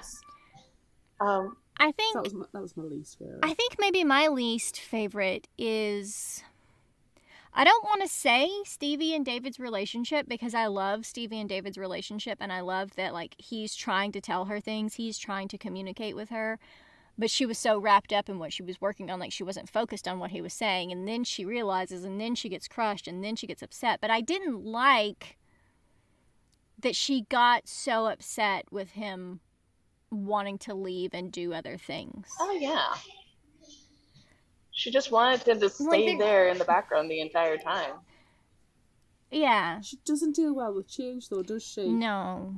And that is and she doesn't communicate, and she's so hyper-focused over one thing that when she does realise, and then she starts hyper-focusing about him leaving. Yeah. It's the way our brain works. Yeah. But then he didn't leave, and his phone just got soaked, and he was still there, and he rescued her from the lake, and you're like, oh, David's a hero. We love David. She lost logical thought, so I can get where you're coming from. Like, she just didn't think through, well, did he leave, or... Yeah, because that's so out of his character. Oh, yeah. He wouldn't just abandon her. No. Can I say that I would take the spite money just to get back at my dad for school? Like, I don't mind. I'll take this for my education, this spitefulness, and be like, F you, Dad. Yeah, well, it's because you're the spiteful baker. Exactly. Spite is in my title. Yes. Everyone, please go to our Redbubble shop and buy the Spiteful Baker items. Yes. I thought Stevie kind of overreacted. I mean, I see where she was coming from.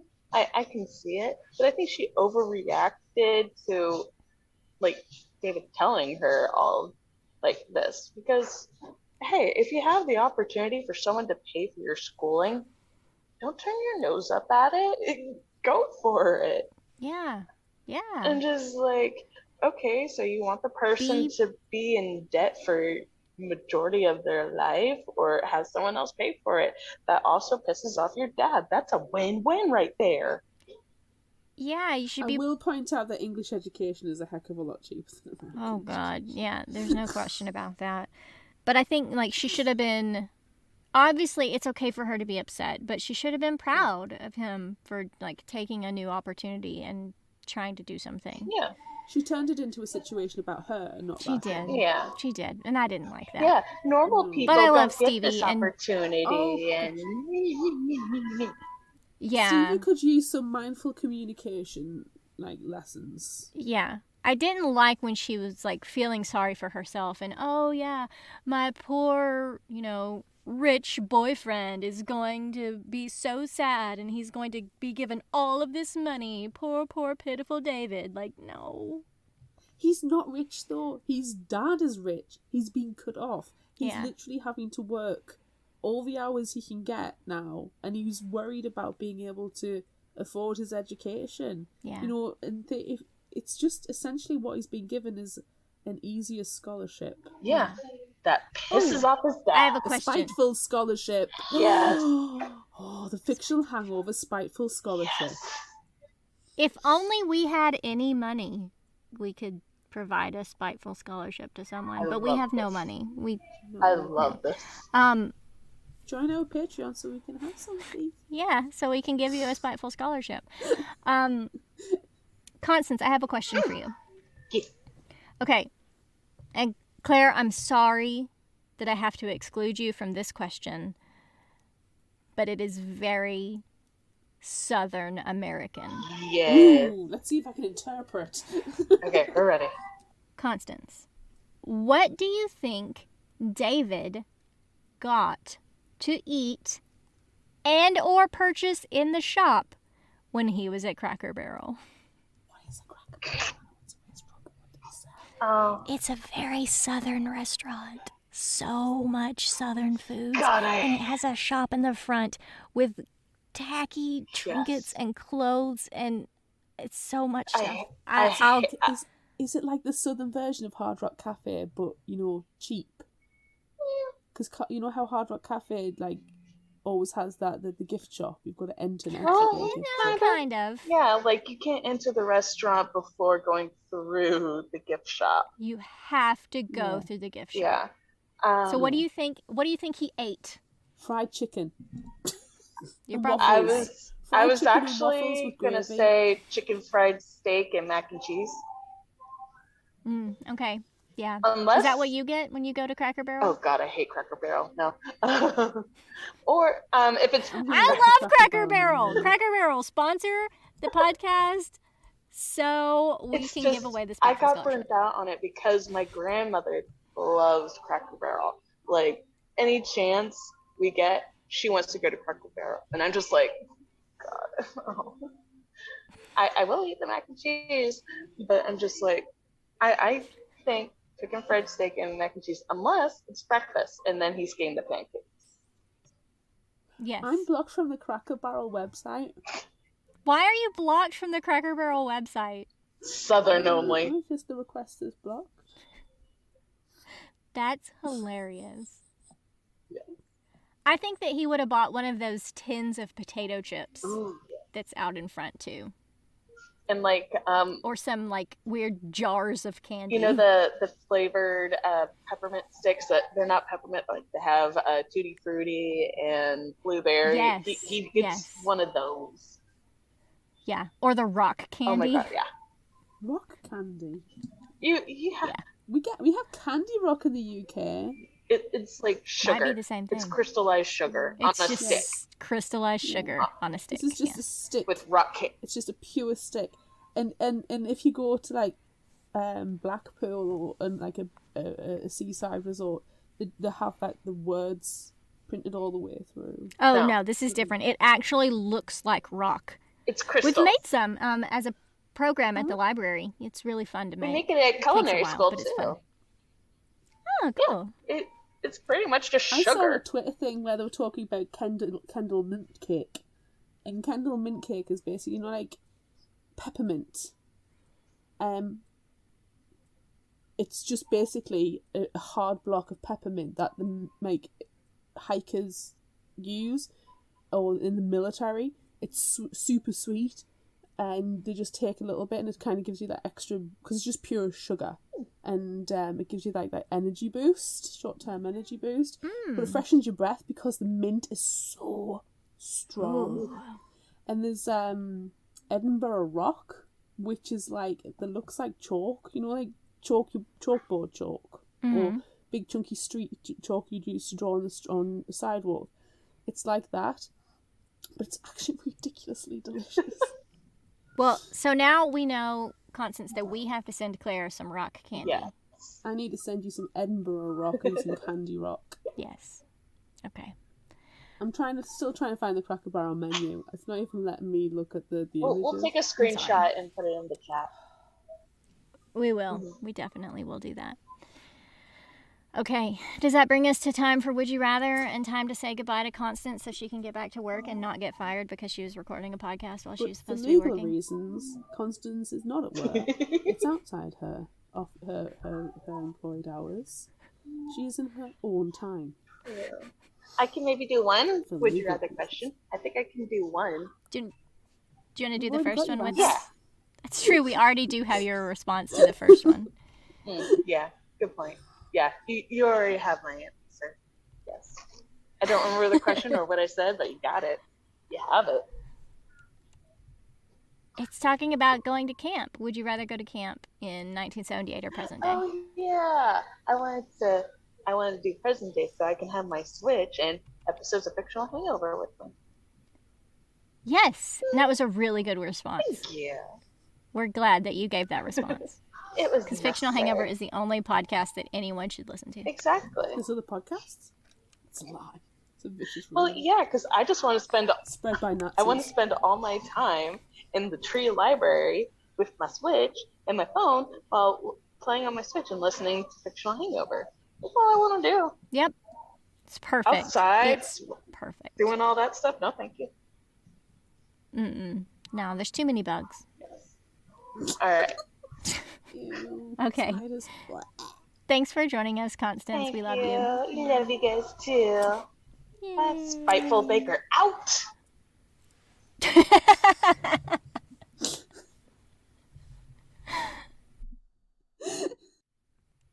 Oh, I'm so glad that Constance was able to join us for a little while on her day off where she was not working.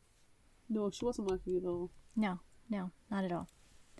Okay, so let's re-ask that first question because we didn't get all the It's time stats. for Would You Yeah.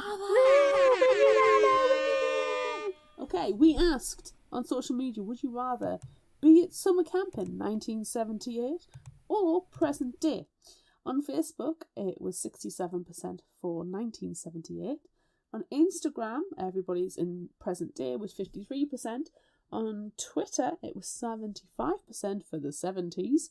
And on TikTok, just so squeaked in close. with 51% So for close. 1978. So close. But we had another good, almost 500 votes again on TikTok. Yay. Amanda is getting better at TikToking. Are we getting TikTok famous yet? No. No. But it's getting there. No, not at all. Not at all. We're not at all TikTok famous yet. Let's look at the comments. Yes, let us indeed do that. Twaxy_TikTok on TikTok said, if you go to the 1978 one, you're gonna get murdered for real. To which Strawberry Pancakes replied, that's the point. Yep, that is exactly the point. Ripper0517 on TikTok said, at least 1978 would put me in a good movie. Yeah? Yes, it would. And you would probably get murdered in the movie. We did. Bree on Facebook said, present day, shirt patterns and hairstyles aren't eye gouging, and in case of an emergency, there's better technology available. Oh, look at Bree being so smart. She's so practical. Annie on Facebook said, I could do a do-over of the summer of 1978. And any mention of summer camps reminds me of that 90s movie, Indian Summer, and the one character who spends the entire movie walking around saying, tiny, tiny, tiny. I remember this being bigger. Drew on Facebook said, I think I am the nerdy friend who survives energy.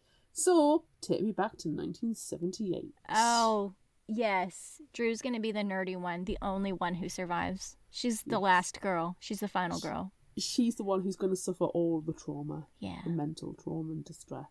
Yeah. Colin on Facebook says, modern day for me. There's less serial killers at summer camps these days and more band camp style shenanigans. Ooh. Oh, I don't know. I think if I had to go to band camp, I would rather go to summer camp in the 1970s and possibly get murdered. Very true. Ooh. Though, if you recently watched the Fear Street movies, the second one set at summer camp in the 70s, and there was more witches and magic. But you know what? Murder. But still serial killers. It's still murder. Still murder. Yeah. Still murder. Oh. And we already got Constance's response. That was a good response, especially because she said that she was going to listen to Fictional Hangover. So I appreciate that. Yes. I shared this at the library as well. I get some really good comments from the library. Yes, you sent me them, and I do have a favourite. So one person said, man, the 70s had quite a few serial killers and some cult activity. And some camp murders. I'll go with present day. I'm glad that everyone knows that you get murdered at summer camp in 1978. We also have modern day.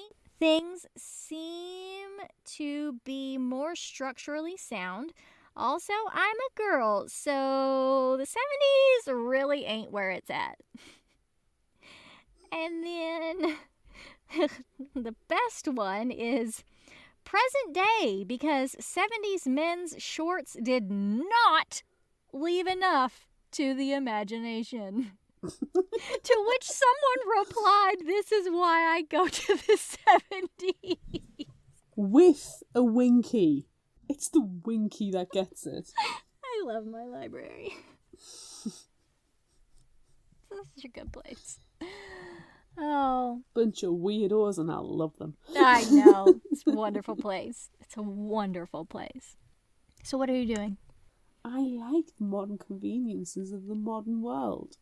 But 1978 serial killers, I mean... Make history. You can make history. Yeah, that's why you go there. I never even went to camp when I was at school. No, I never went to summer camp either. I did go to church camp a couple of times, and I don't want to talk about that because it was church camp. But, yeah. Stay away camps isn't a thing in the UK, really. I mean, it might be now a bit more, but it was never a thing when I was growing up. If you got to go to camp like this, it was with the Cubs / Scouts or the Brownies. Yeah. And I refused point blank to join the Brownies. Yeah. And the couple of times at school, they did a week away at certain local campsites and stuff. But I saw that as a week away from my bullies, so I stayed at school, thank you very much. Yeah. So I haven't done any of that, so it just doesn't interest me. So I suppose if I go back to 1978, at least it might make things a little bit more interesting. Yeah. Short shorts. Short shorts. It's the short shorts. That's why we're all at the camp in 1978. Yeah, I would be the fat friend who gets killed straight away, though. Sorry. Yeah, I'd probably die too. Because Drew's the only one who can survive. We've already had this talk. Yeah. Would the serial killer think to look in the treehouse library? In the box fort that I will be building? No, I don't think they're thinking about the box fort. Right, because I'll go in 1978 and I'm going to go and hide in a box fort in the treehouse library. Yes. Sounds great. I'll be there too. Let's go together. Let's build a box fort. Excellent. With boxes. With boxes. Yes. Mint. All right. Next question. Would you rather be known for solving one cold case or for writing one book? Writing one book. Same. Yeah. Because what if it's a really great book that then gets turned into a movie or a TV show? Or gets adapted a million times and people use it for their inspiration. Yes. And imagine people cosplaying it. Yes. And, I don't know, it feels nicer than the cold case. Yeah. I mean, if I'm solving the Jack the Ripper case, beyond any, it would, 100%, this is it. This is all the evidence. There is no doubt at all. There's loads of those type of court cases, then that would be cool. But not some random little, sorry to all people who have court cases involved, but not some random little thing. It'd have to be a big thing. I mean, the Ellingham case was really big. Exactly. Something of that nature. Yeah. But no, I think writing that one book. There's so many people who wrote one book and it's been pivotal and groundbreaking. It doesn't have to be the next great novel, but if it can impact somebody in a positive way, that would be cool. Yeah. And if it gets featured on Fictional Hangover, the only podcast. Mm-hmm. My book has to turn into an audiobook. I have to have an audiobook. Yes.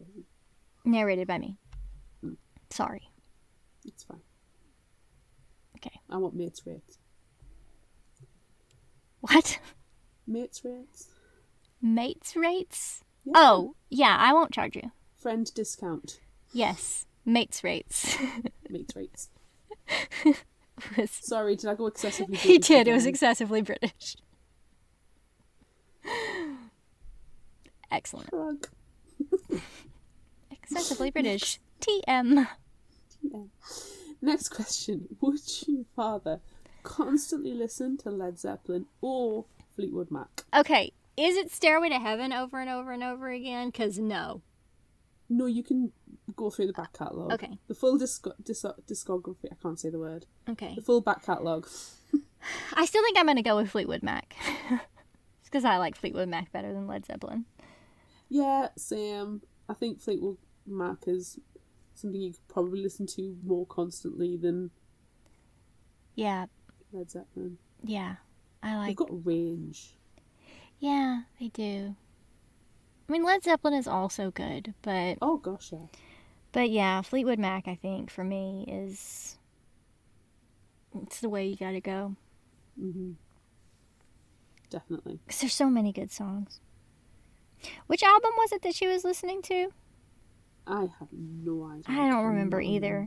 But, like, I feel like I have to mention Rhiannon because, I mean, that's a really, really, really good Fleetwood Mac song. But also, there's something about Brie, superfan Brie, and Rhiannon. I think Brie is a shortened version of her name.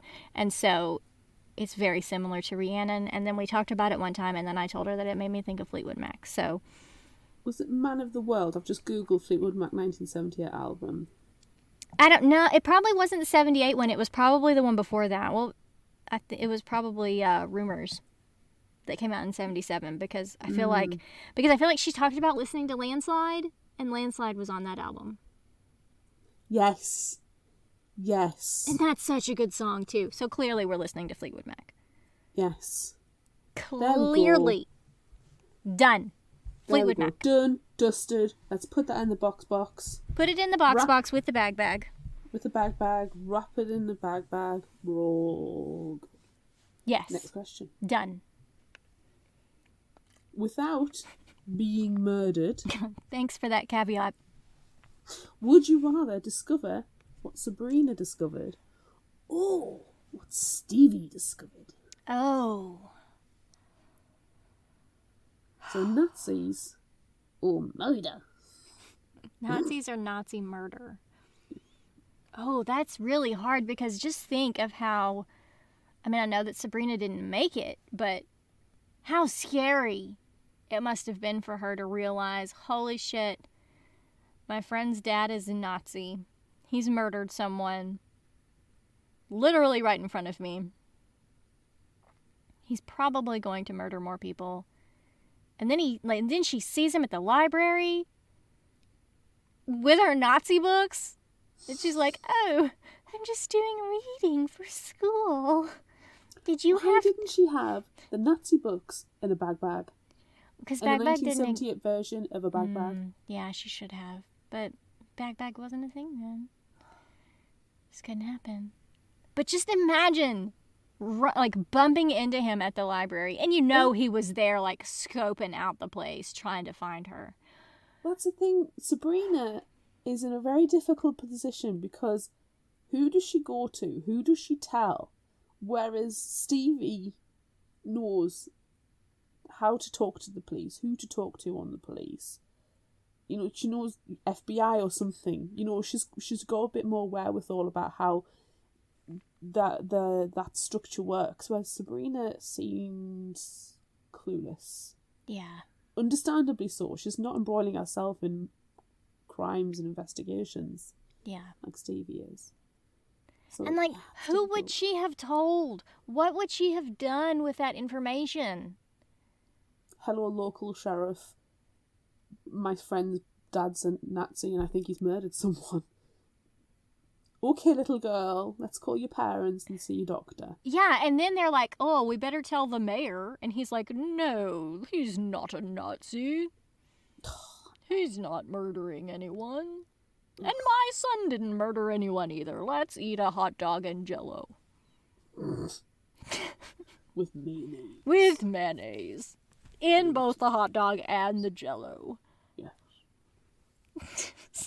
Gross. All gross. Mayonnaise. Yeah, I guess I gotta go with Stevie just to avoid the mayonnaise. Yeah, same. The idea of Jell-O mayonnaise. Whoa. No, it ruins everything. It does. It does. Ugh. No. Nasty. All right. Ooh. Slightly less nasty.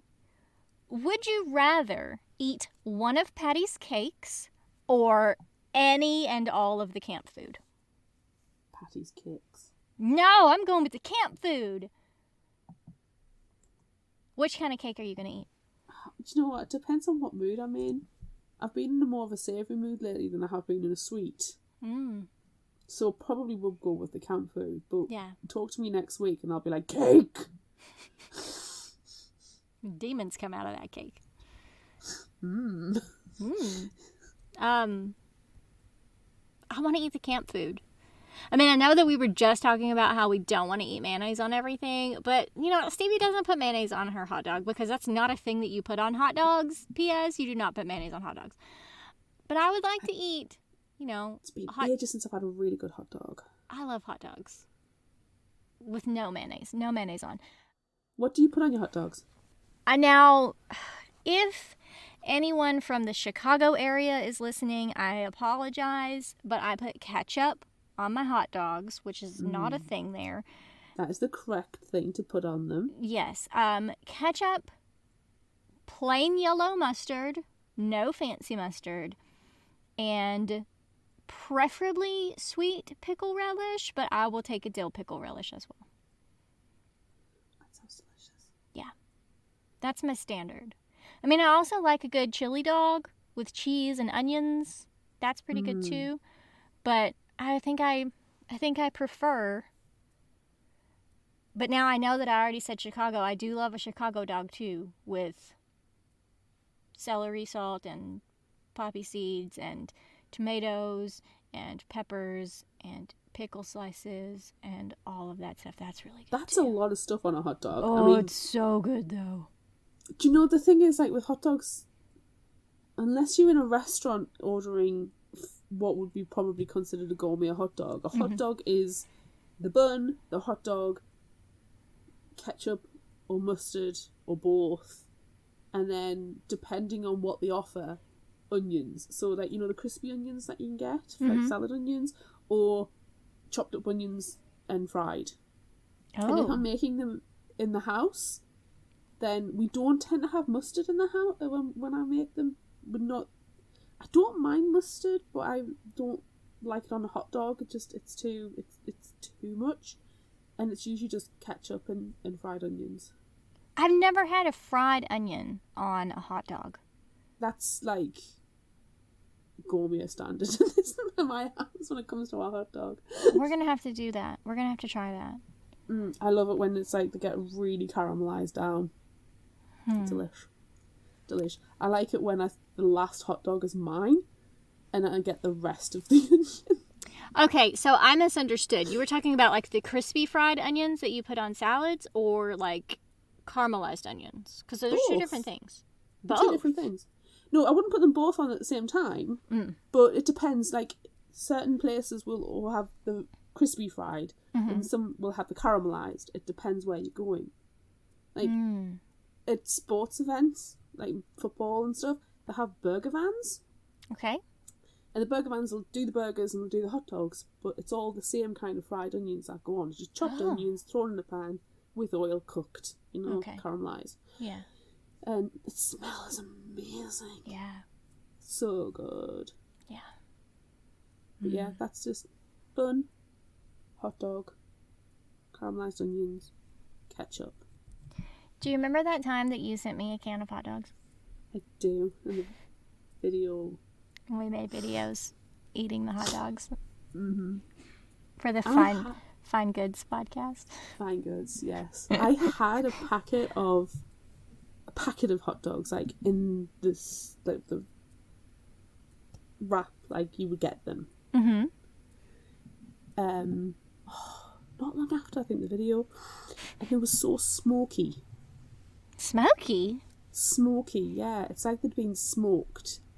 And I don't mind, like, smoked bacon or smoked salmon. You know, I don't mind things being smoked, but these were hella smoked. No. Okay. Like, it was in my sinuses smoked. No. Okay, so here's another thing that we have to add to the whenever Claire comes to visit America list, and it is proper hot dogs that are not smoky flavor. I've had hot dogs in Florida.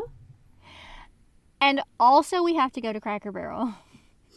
I can't see that menu. It'll be a surprise. It'll be a surprise when you come. Do they sell crackers in a barrel? No, actually they have no, they do have it's funny, we joke about it a lot. Like if you get a salad or a soup and they give you crackers, they're not called crackers, they're called old-fashioned squares. And we laugh at them because they're old-fashioned squares. What? I don't know. That is excessively American. I don't know. I don't know. That's so weird. Put some mayonnaise on them. Gross. Okay. Yikes. I still like those fish crackers that you sent me. Cheesy fish. Oh, yeah, goldfish. Goldfish crackers. Oh my god, I did not share them. Well, they were really, really good. They were delicious, and I had them all secretly, so nobody could have them. It's great. Delicious. Anywho. We have one more question. I don't think we even lost the last one. Have we decided on camp food? We're just going to go with camp food. Yes, clearly, for the hot dogs. But we have another question. We have another question. It's a very important question. It is very, very important question.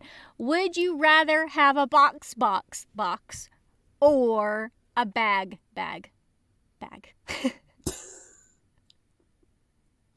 Box or bag? Box, bag. Which do you choose? Boxes are very useful, but I think I'd probably use a bag. It is a known fact. I love a tote. You do love a tote. I do love a tote. You do love a tote. So I'm going to go with the bag. You have to have a bag. I have to have a bag.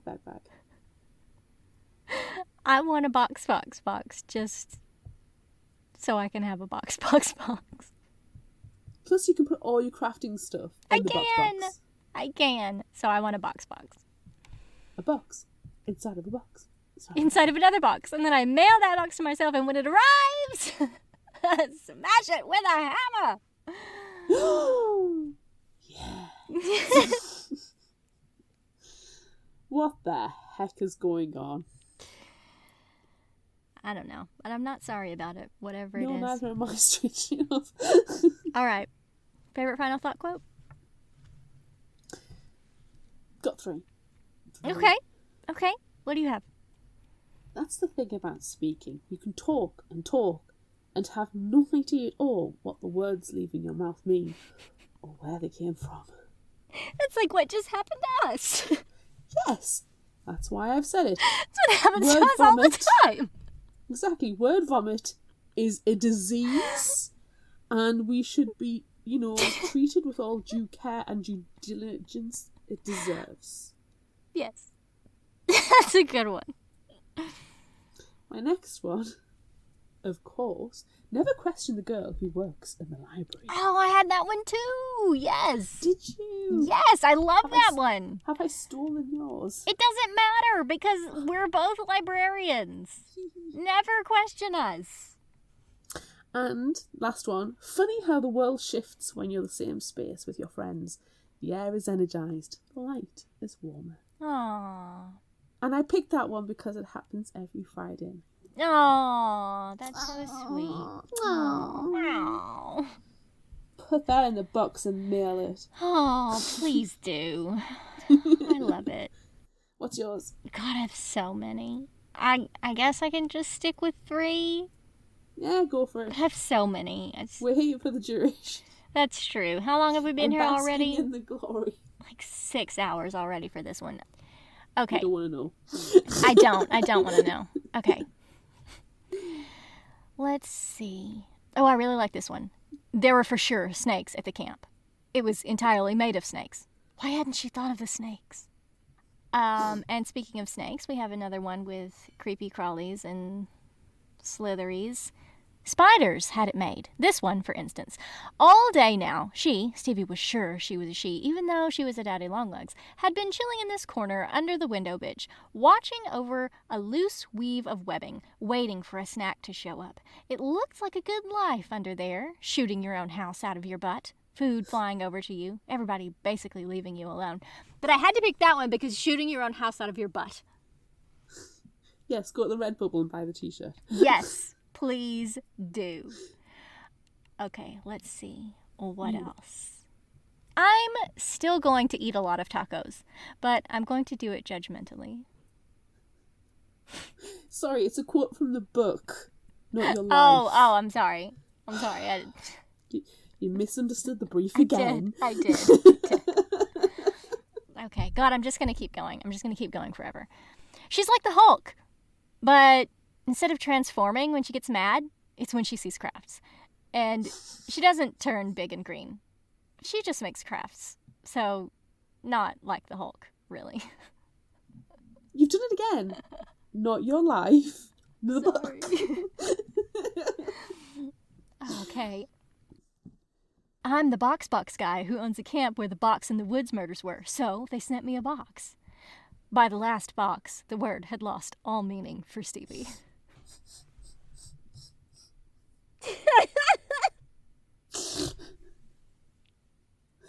I get a feeling that should be the episode quote. It probably should be. But then there's also another one that would be really good. Does sense matter in murder? That one would be really good too. But you know, sensible. You know, I really, it will be so special for everyone who listens to the podcast for the tagline to be, by the last box, the word had lost all meaning. We'll just cut off the for Stevie part, leave it as an ellipses. The word had lost all meaning. And it's true. It's true.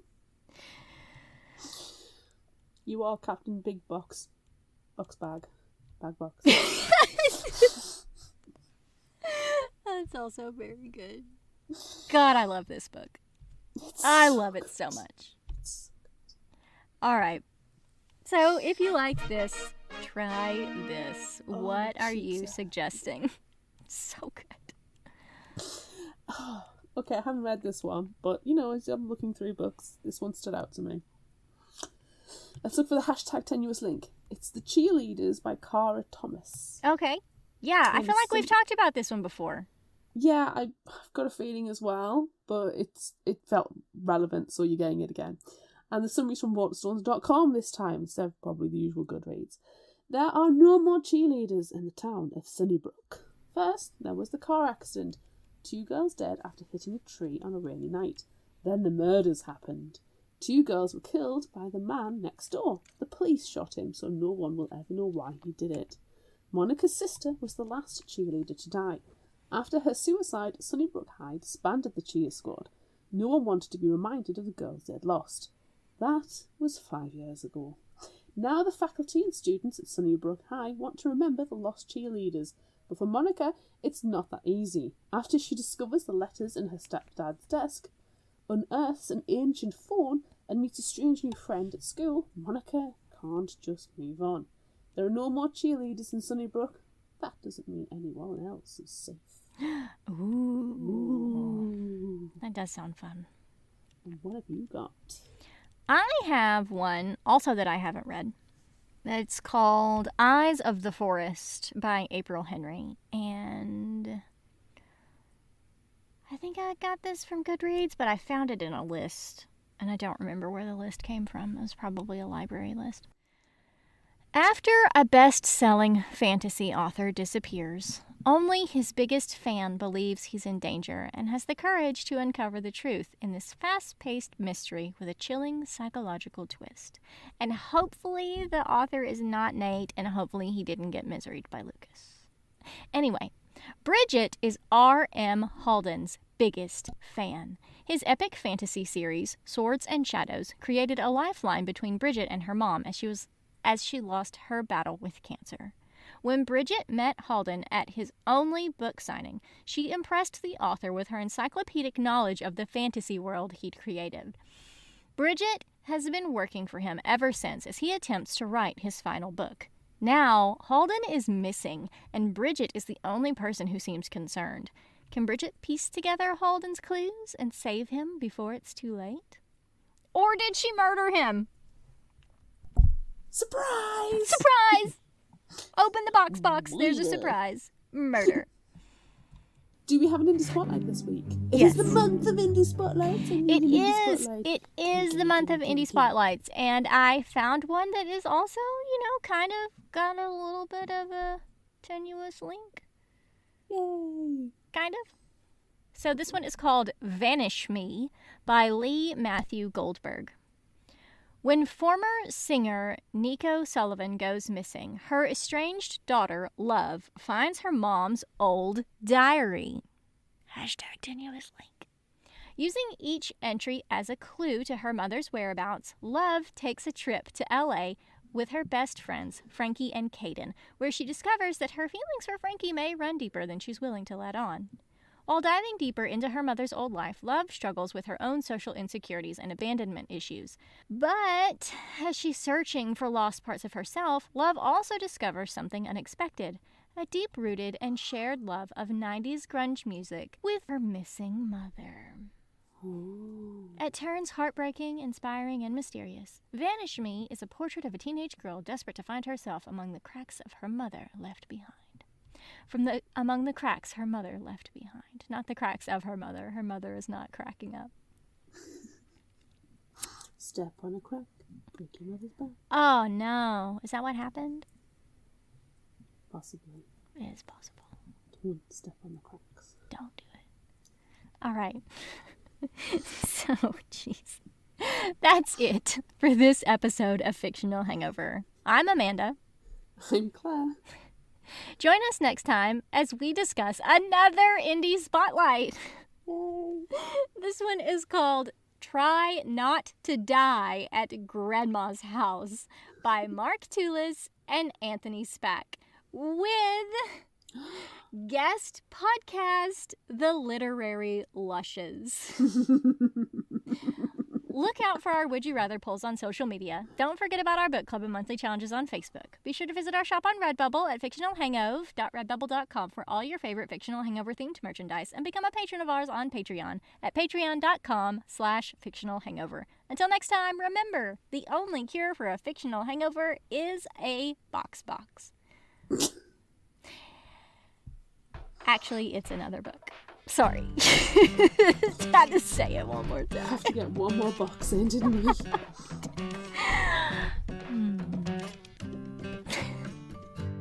You can find us at fictionalhangover.com, follow us on Instagram at fictionalhangover, find us on Facebook at facebook.com/fictionalhangover, and on Twitter at fictionalhangover, no ER.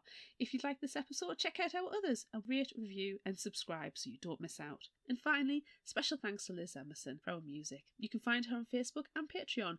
Thanks for listening. And after you listen to all of the outro, it's just us going box.